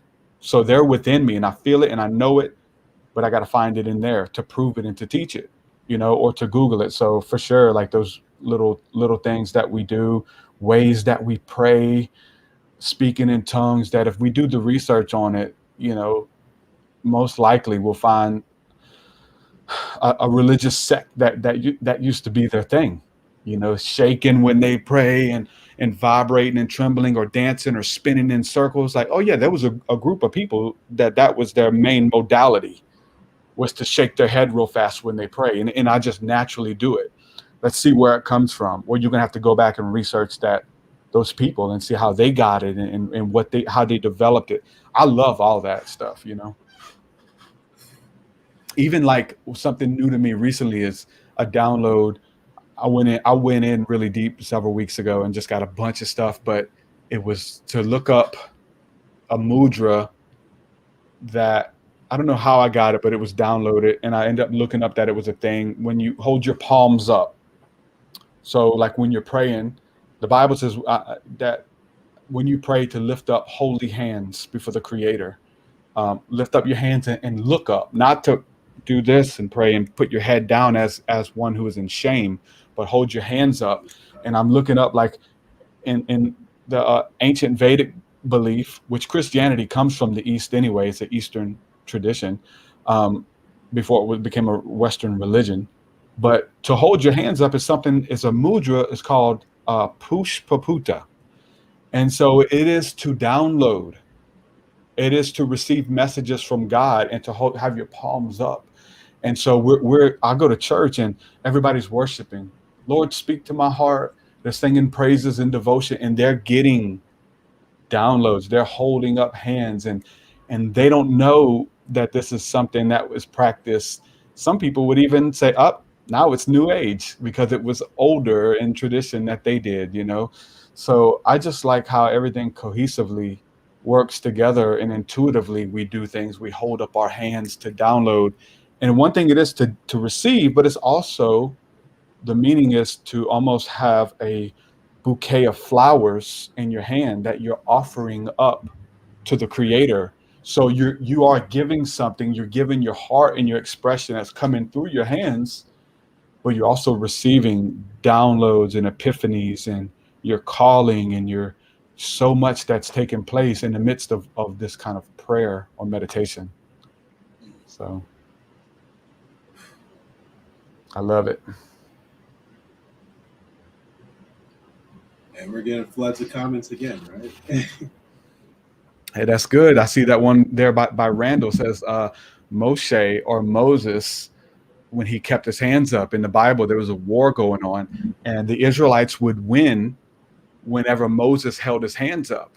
So his hands were, as long as he was receiving from the divine, as long as he became a conduit of God's grace and information, they would win. But the second that he would lower his hands, the Israelites would start losing the battle. People would begin dying. So when you look at even symbolically, heavenly wisdom versus earthly wisdom, or selfish wisdom, right? Yeah. All of these pictures, I have a question.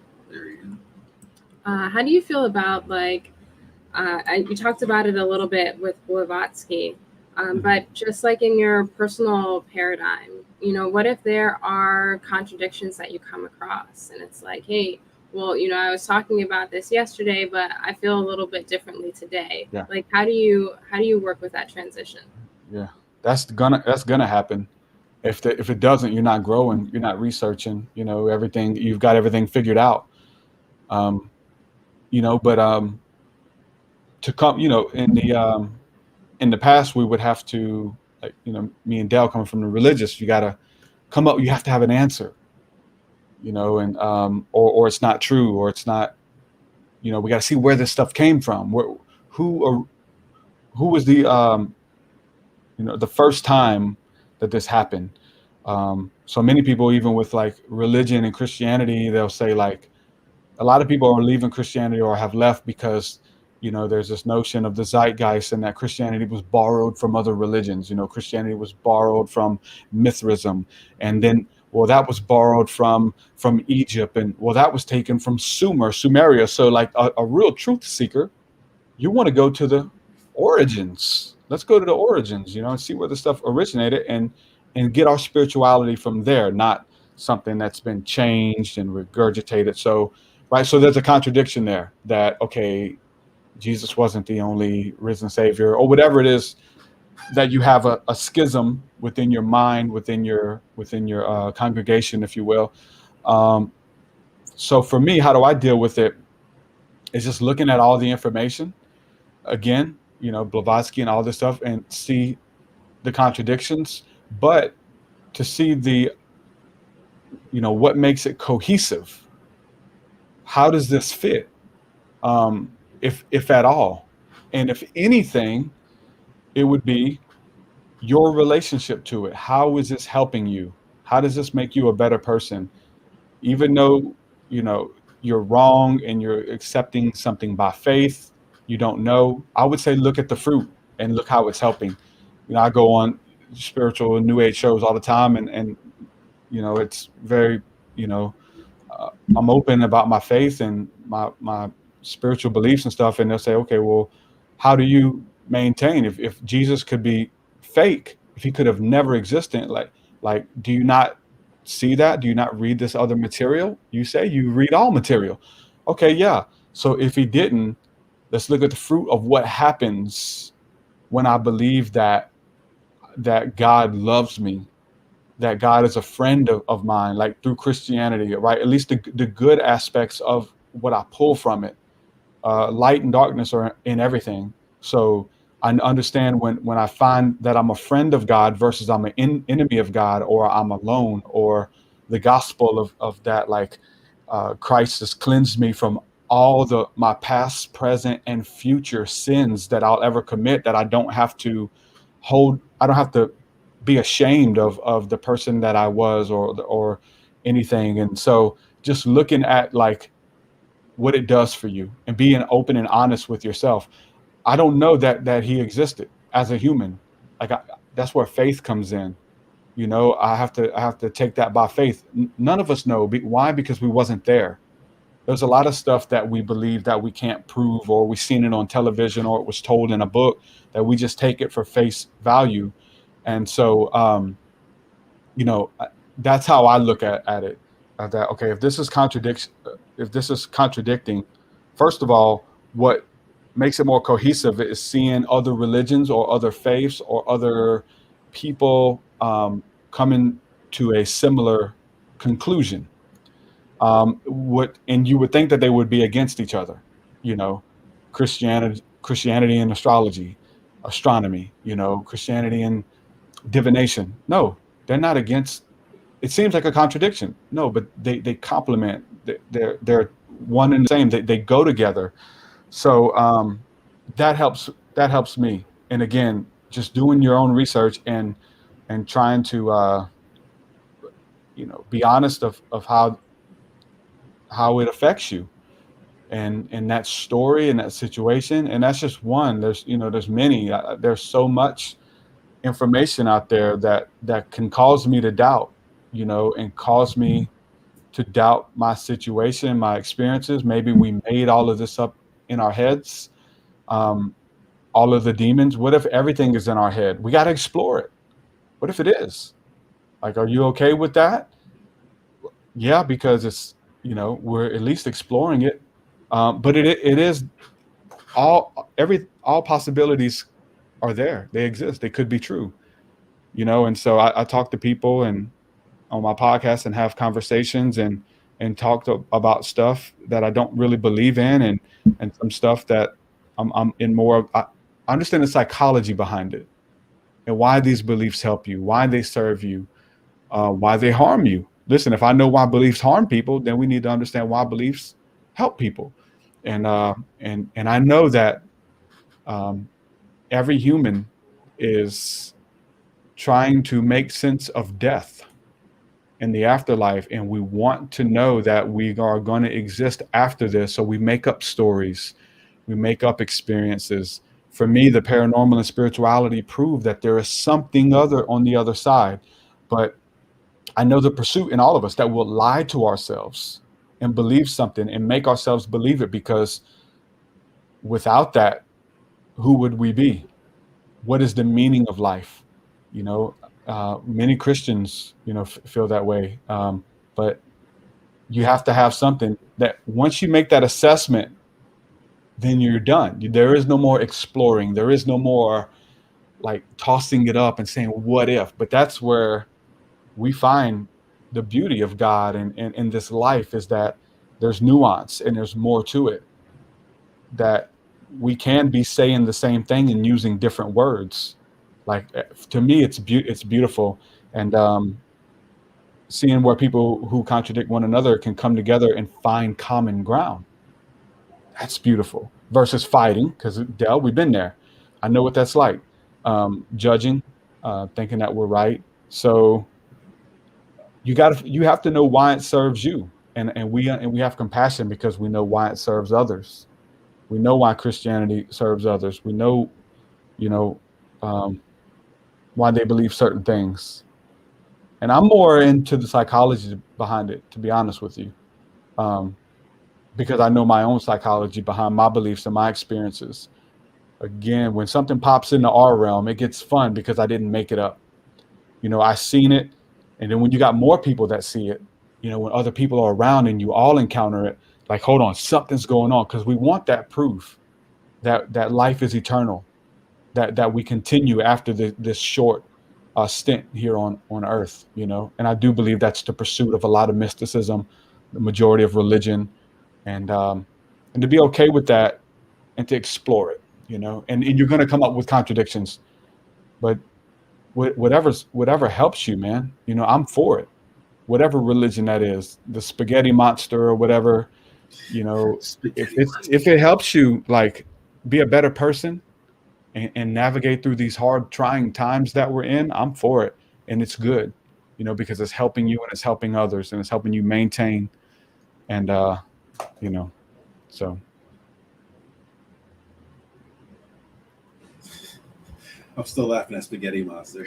Well, that's a thing. There's the flying spaghetti monster. It's like a fake religion that people use to kind of make fun of religion. Oh man, yeah.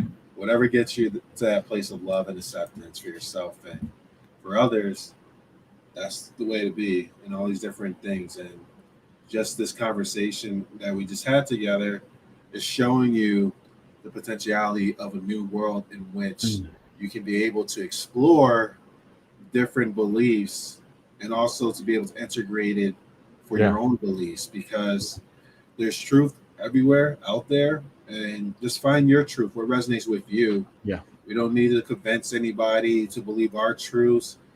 We can just live our truth and be the truth, that unconditional truth, and people will just see it. People will get curious about it, but then they can also find it in their own unique way.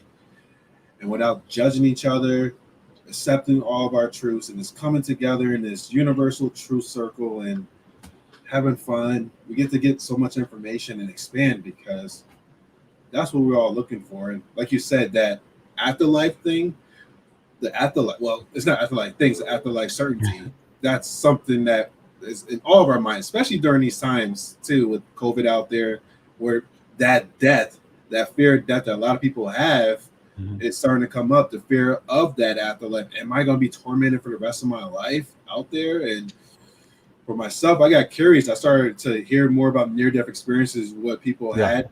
And listen, those are huge right now. Yeah.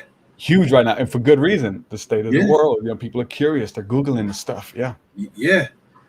And I'm hearing a theme for each and every one of them, which like it resonates so much, and which like now as I wait, things that we've been told in religion is starting to be questioned, because these people are not, oh my God, when I had my near-death experience, I was being tormented and there's lake of fire and all this other stuff. It was like, no, they had experiences with their family members that passed on, with pets that passed on. They got to review their life, and also they got to connect with this divine creator energy that all it does is love you.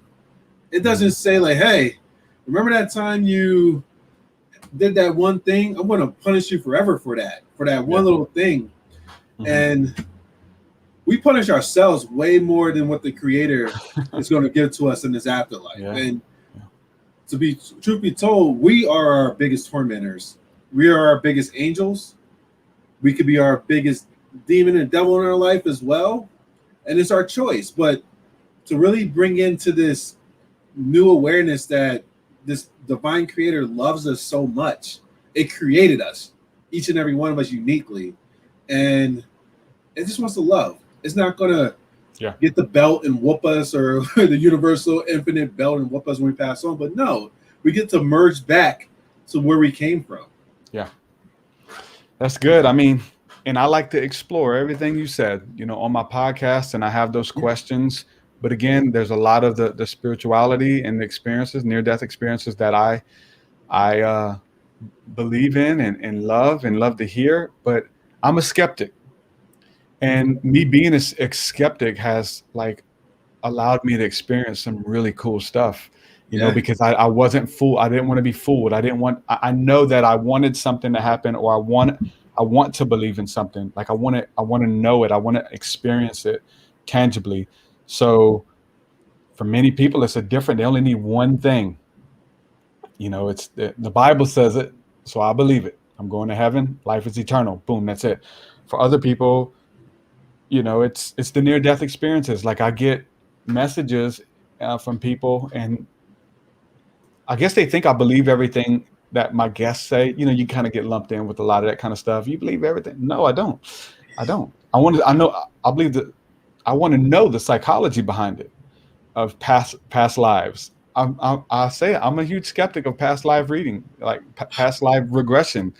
I believe in past life suggestions. I believe, you know, hey, what do you see? Who's in the corner? What's on the ship?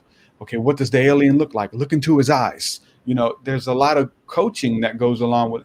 I'm a skeptic, but to be a skeptic has allowed me to experience some cool stuff and to play the role of what is, you know, known as the devil's advocate. If I was anything in a past life, like that is a role in the church, in the Catholic Church. Like I didn't even know that, but I know it's a term. The devil's advocate is just to look at both sides of the coin. Look at, okay, this could be true, but there's a lot of research of this other thing that could be true, and they contradict. Like Kaí said, what do you do? You know, it's like, hold on, we just look at it all and see what fits and what becomes real for us. And so I get those messages, and they're like, yeah, but what about near-death experiences? And I'm like, yeah, what about them? Because I love them, and to me, it's proof. But I know that I'm looking for proof. Again, the plight of man, the plight of this person in my inbox, and some people it's just the Bible. That's all it takes. Some people it's one little kid who remembered a past life, and now they're all real. Some of them kids were coached. I just want you guys to know this. Some of those kids were coached, and this came out. They wrote books on it, movies, and they came out years later and said, yeah, my dad told me to say that. I wrote about that in my book, talking about Balloon Boy. His parents were trying to get big, and they were on the news saying that they made a UFO hot air balloon in their backyard, and it took off. It flew away. It's like hot air. And they couldn't find their youngest boy. And so instead of calling the cops, they called the news channel. Wow. And so they called the news, hey, my son is in the UFO. He's only 6. And so they got the news crew out there. And so supposedly the father had some fame a little while ago, and it kind of died down. And so he was always like attention-seeking narcissist.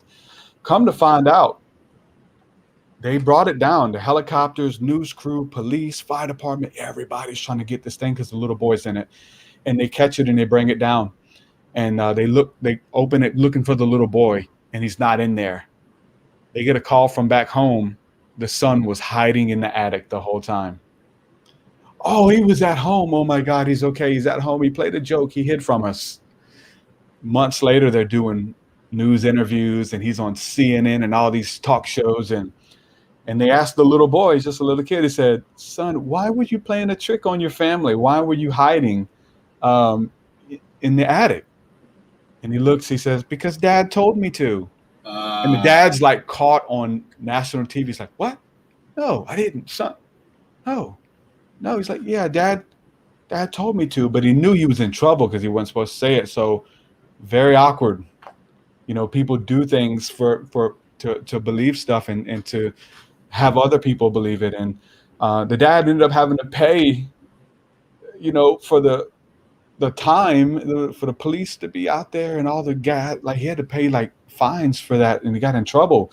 People do all kinds of things to convince people, and especially when it comes to religion. People do things to convince themselves. I'm open to it. I want to believe in everything, and that want, I can fool myself to say, okay, yeah, Jesus is real because the Bible says it. No. I want to see him. I want to see him. I really relate with Thomas in the Bible, who's looked down upon as a bad disciple because he doubted. You know, he doubted that Christ had risen and come back. So people use the analogy, don't be a doubting Thomas. But before Christ went to the cross, he said, listen, many will come in my name saying that I am he. Don't believe them. People are going to say that they're me, but when I'm here, you're going to know it. So Jesus dies on the cross. He's buried. 3 days later, he's resurrected. And the first person saying that they're Jesus, all the disciples believed it.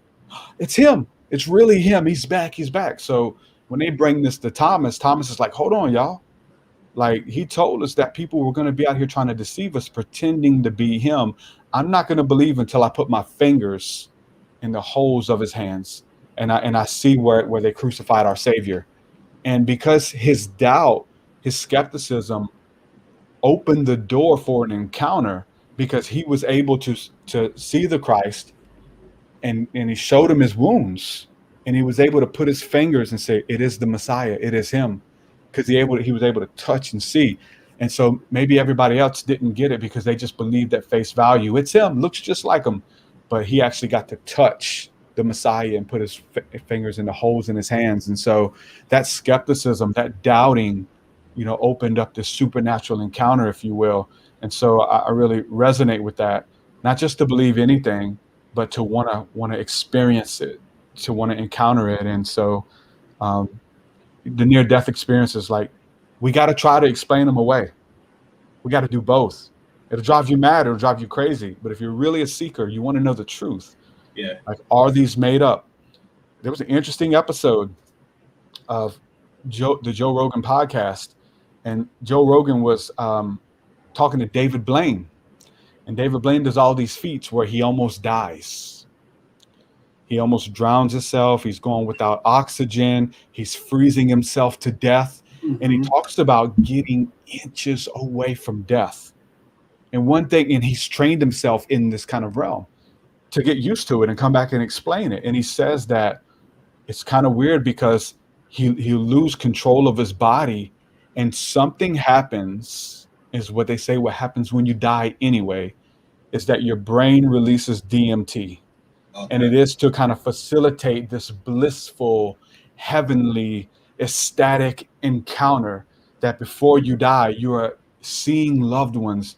And so him almost like facilitating and simulating a near-death experience. He's about to die and he's seeing family members come to him. He's in bliss. He's in heaven as he's drowning himself, and his body is depleted of oxygen, and they have to come and resuscitate him. And it's like the study will show that your brain releases these chemicals that is the same chemicals when you go to sleep, when you dream. And some of these dreams are so real, and we think we leave our body and we travel to different realms and places in our universe and meet with ancestors. We don't know that.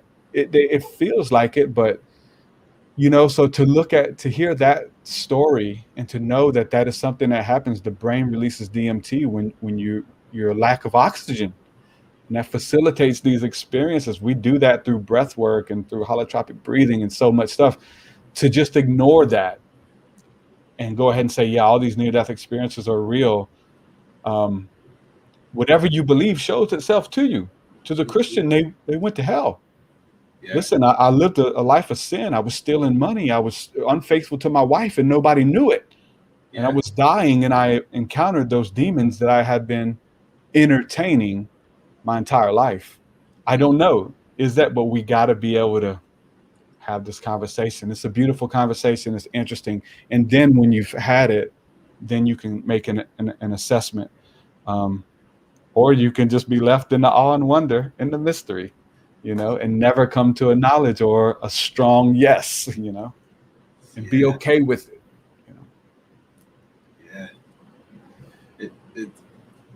It reminds me of just this saying, especially what they say with near-death experiences, in which they say God comes to you in a way that only you can understand. So it makes total sense that some people have near-death experiences. They have those experiences with hell as well, as that, if that's their belief, because especially in that realm too, like it's instant manifestations. So God's mad at them, and so they go experience God. Isn't he the universal consciousness? Isn't it the one mind? And so whatever you believe shows itself, for sure. Yeah. And there's one near-death experience I heard about. This guy was talking about how he had his life experience. He was seeing his life experience, but then he said what he also saw was just like people engulfed in like their own little box of reviewing their life. and they were so, I guess, so resentful and so like feeling so bad of themselves in certain moments of their life. So it just kept on going over and over and over and over again. So pretty much their own hell. So it makes total sense. So what happens with the fruit of a near-death experience? So we got to look at that, you know? I mean, the story is one thing, the experience is one thing, but it's about what happens after. And we know that the majority of people have a life review and they change their life radically. They were, working in Wall Street and they're you know what I'm saying, millionaires, or doing something that they hated, or they were mean to their children or whatever. And so they have this near-death experience of how short life is and how real the afterlife is. And they make a drastic change when they come back.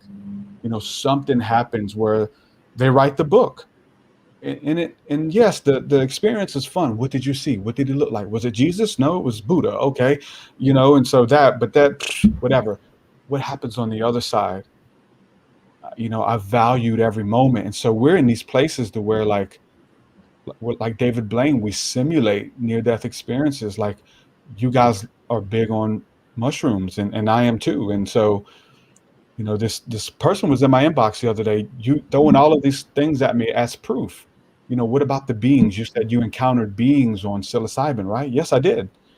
Well, there you go. That's proof. No, that could have been in my head. Like, I could have made that up. It's a possibility. Just like the near-death experience.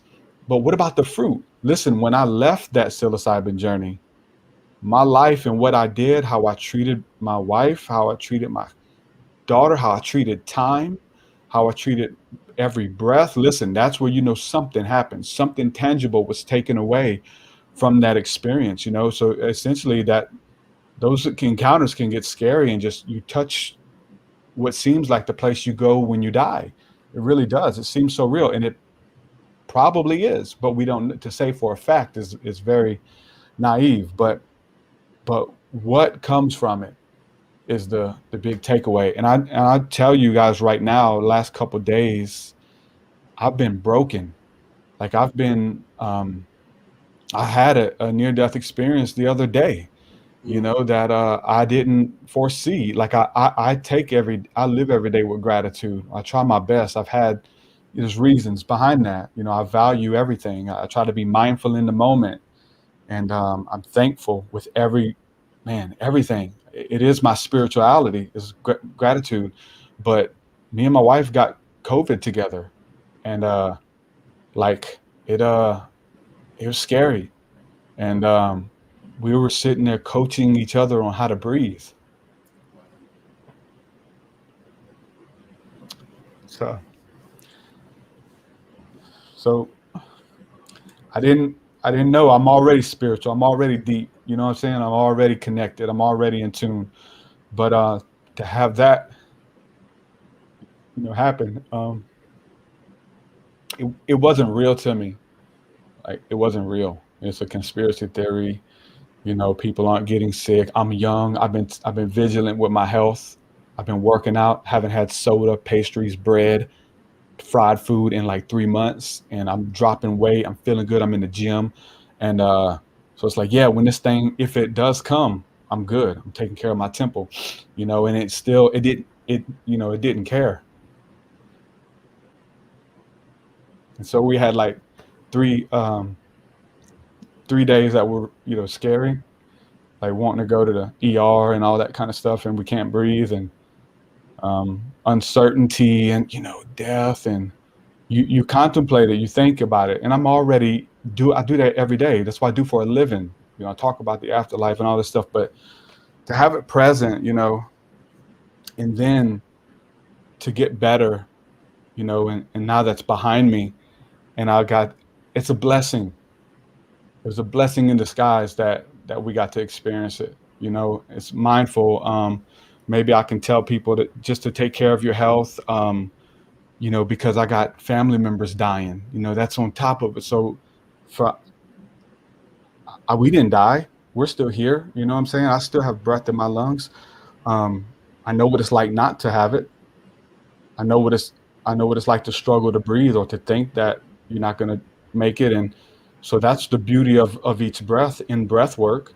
is to be mindful of each breath, because you don't know what you got until it's gone. You know what I'm saying? So I already know that. You know, I know it. I'm gonna breathe my last breath one day, and I'm gonna be gone, and I'm gonna miss breathing as a human. But you know, to have that experience here, you know, with the breath and that attack on the breath, very very scary. You know, but again, we're losing people. You know, I'm going to a funeral today and tomorrow of young. I heard the youngest person I heard who lost their life was 27 just the other day, friend of mine's friend. And then I heard 16-year-olds. So it's like, listen, they didn't care. Like whatever this is, it didn't care about your working out and your gym and all that, you know? So a lot of people are mindful right now. A lot of people are scared, you know what I'm saying? So to be a peacemaker and to whatever spirituality I have, whatever's real, I'm trying to use it to help others, to pray people off of ventilators and health in the people. You know, if it can't come like right now when we need it the most, then I'm like, what good is it anyway? And there's a lot of people there. Like, we need whatever spirituality we have right now to work, whatever daily magic we claim to have, or white magic or power or being connected to Jesus or with space brothers or whatever. Like, it has to work now. Now is the time where the fire's turned up and it's being tested.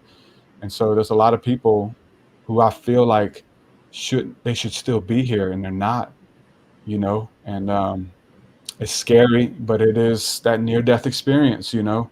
And that's just where I'm at. I've been broken. I've been crying a lot, and you know, I'm gonna cry more.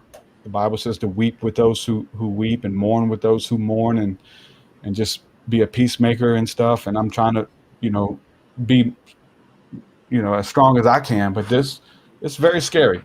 But that's a near-death experience. You know, it's what we're talking about. And I know the effects and how vulnerable we are as humans, you know. Thank you. Thank you for sharing. Wow. For us, it's been like the boy who cried wolf, you know. Mm-hmm. And it's the perfect analogy for us, because, like, you know, the first wave, it wasn't real. We were told on the TV, you know, it was real. It's everywhere. It's coming for you and your grandmother. Here in Alabama in the South, like, we saw the numbers. They didn't match up. We watched the conspiracy videos. They had more truth in them, it felt like, than the news and all that kind of stuff, or the hospitals. And so for us, it wasn't real. We didn't know anybody who had COVID. Nobody knew anybody.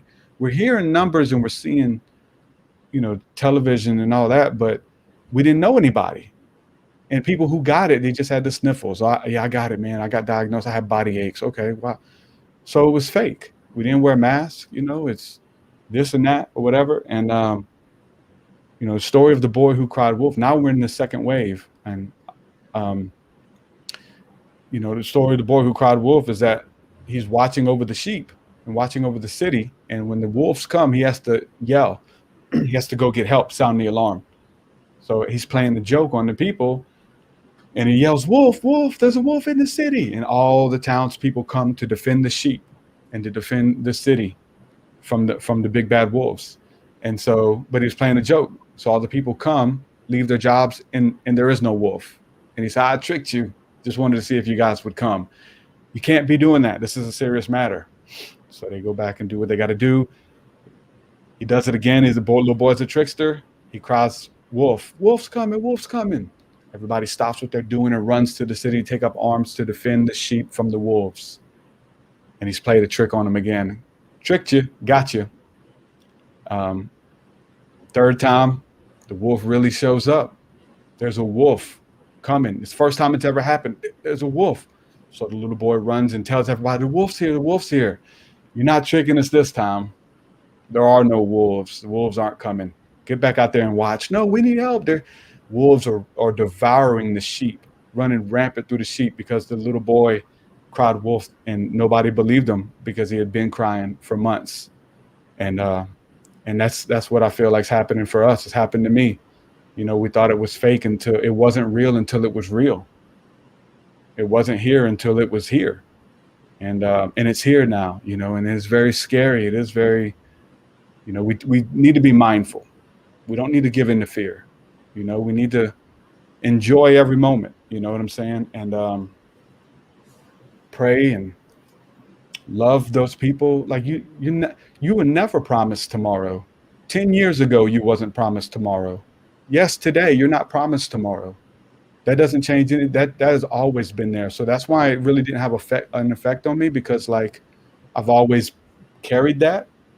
You know, Thanksgiving, listen, if I die tomorrow, cool. Like I got 20 extra years of situations that I probably should have been dead. Like that I'm thankful, and that's where that gratitude comes from. But people are hurting, and this is when the healers are supposed to be here, and hopefully, you know, our magic really can work. And I'm praying for people hard, you know.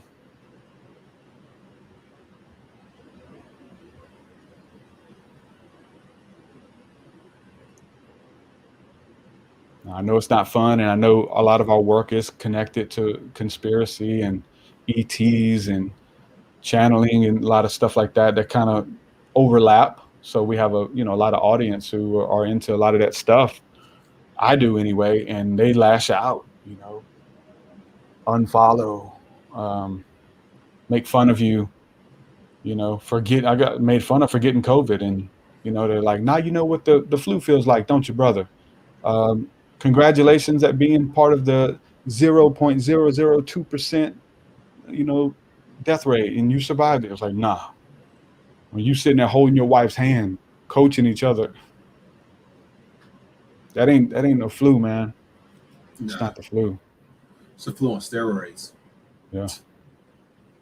I only can imagine for you guys going through it. And I'm here now. I don't want to forget it. I don't want to act like it didn't happen. I can't. Yeah. I'm doing a disservice to myself and to others, I believe. You know, so I'm thankful, I guess, you know, that I did experience it, I guess, you know. Yeah. Oof, man. We're gonna well, take a look at some comments, and then I hate to close on the no. It's totally, I'm gonna allow you the opportunity to it's a call to action though, man. It is it was a call for light workers to bring light, to channel your light. Whatever beings you channel or that are of the greater good, listen. If they ain't showing up now to help, they weren't real to begin with. We need them. Bars. We need them. Jesus, if you're real, man, I need you. Yeah. For me, it's the essence of him that's always present here. Yeah. So that second comment, but then also, what struck to my mind as you were saying what you're saying is what he said. You are here. You guys can also do what I have done and even greater. Yeah. And now this is God helping us to level up to be able to do what was prophesied for us thousands of years ago. And now it's time to step up. But also go through our own stuff too. Allow us to process our own stuff. Because you survived the brink of death. So so people, and it's the same thing we mentioned before, the experiencers. People who haven't experienced stuff are going to say it from based upon their level of experience. You experienced what you experienced with your wife. So you know what it took for you both to survive what you went through. And people don't know that because they weren't there. They weren't there. Again, the UFO stuff. You weren't there, man. Under the stars and seeing this. You weren't there going when I was schizophrenic and beings were popping in the portal reality messing with me. You weren't there. So you don't have to believe it. You know, but when it visits you, then it becomes real, you know? Let me get a couple of these things for you.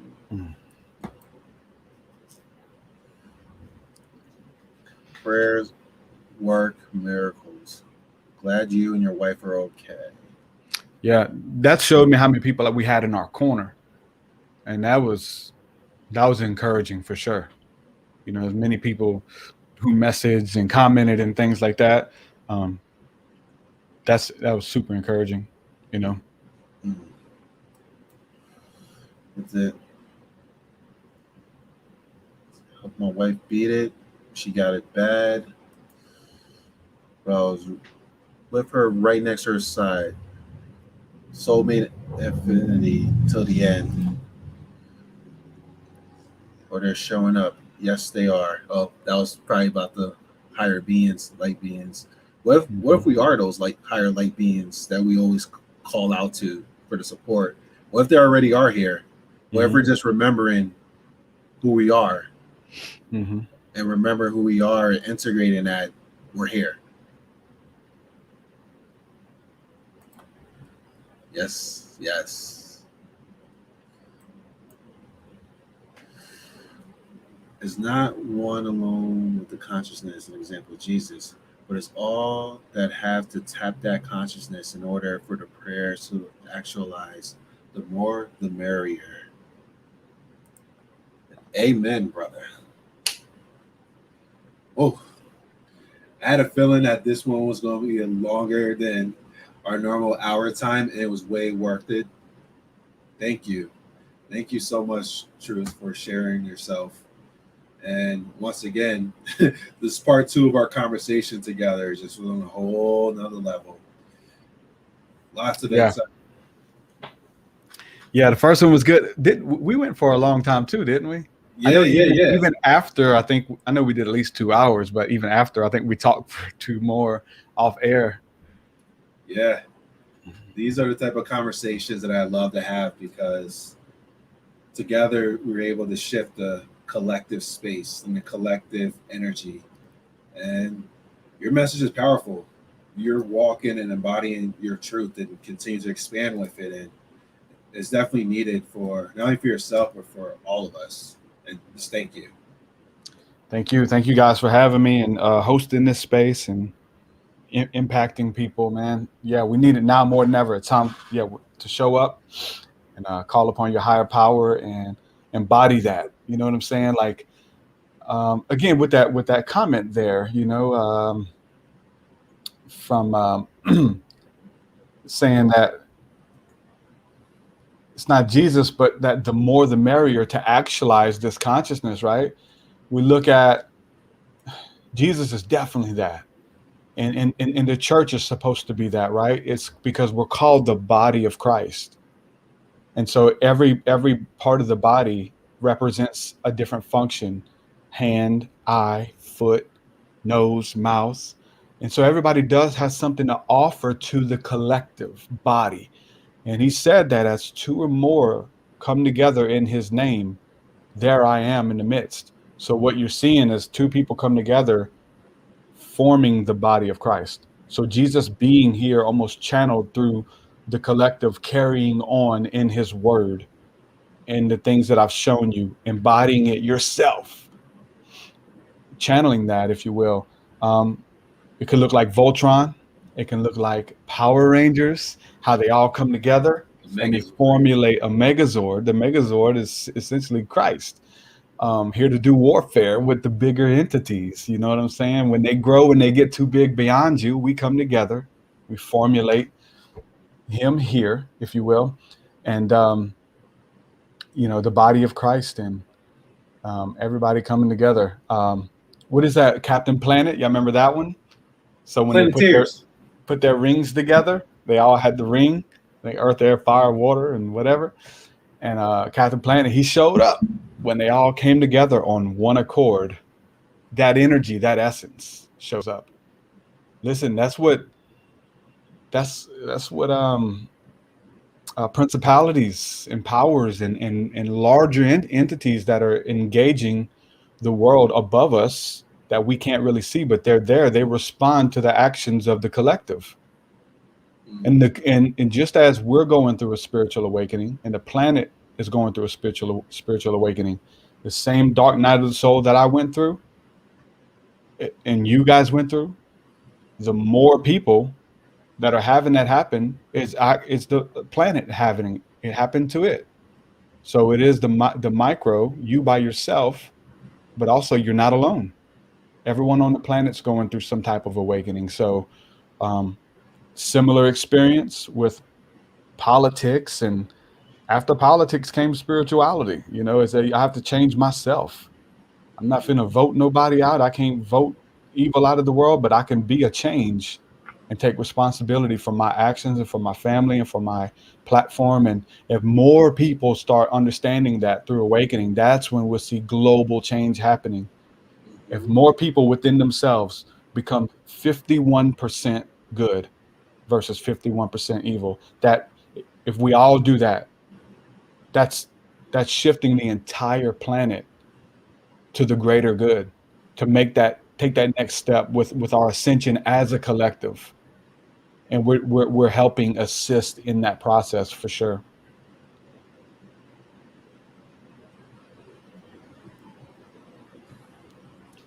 You're receiving love over here too.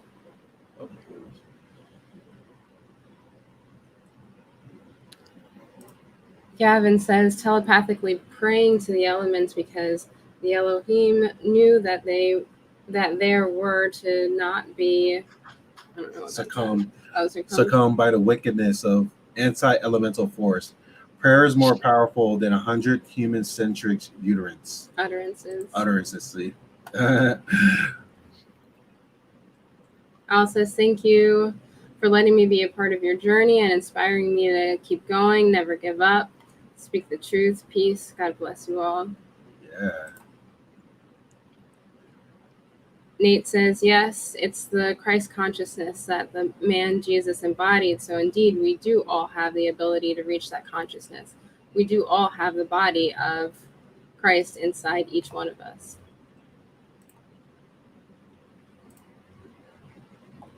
Got that one? Start knowing we are sons and daughters with a shell, but can be caught up time and time again. Amazing. So, to wrap this up, where can people find you? They can just type in TruthSeekah anywhere, really, as long as the algorithms send them to the right place. But if not, you can go to TruthSeekah.com, TruthSeekah.com. That's my website. My music, my podcast, my book, everything that I bring to the table, our retreats, everything's there at the website, so they can check that out. Awesome. And that information will be available. We're going to have this podcast. You can find it on YouTube, and his links will be available there. His links are available on the Facebook group. If you catch the podcast on iTunes or any of the other audio podcasts, his links and information will be there as well. And thank you once again. And this is two or more gathered right here. Us three and whoever showed up to have this powerful conversation. And in the midst, we already know who it was. Moving in the midst. Yeah. And until next time, everyone, stay magical.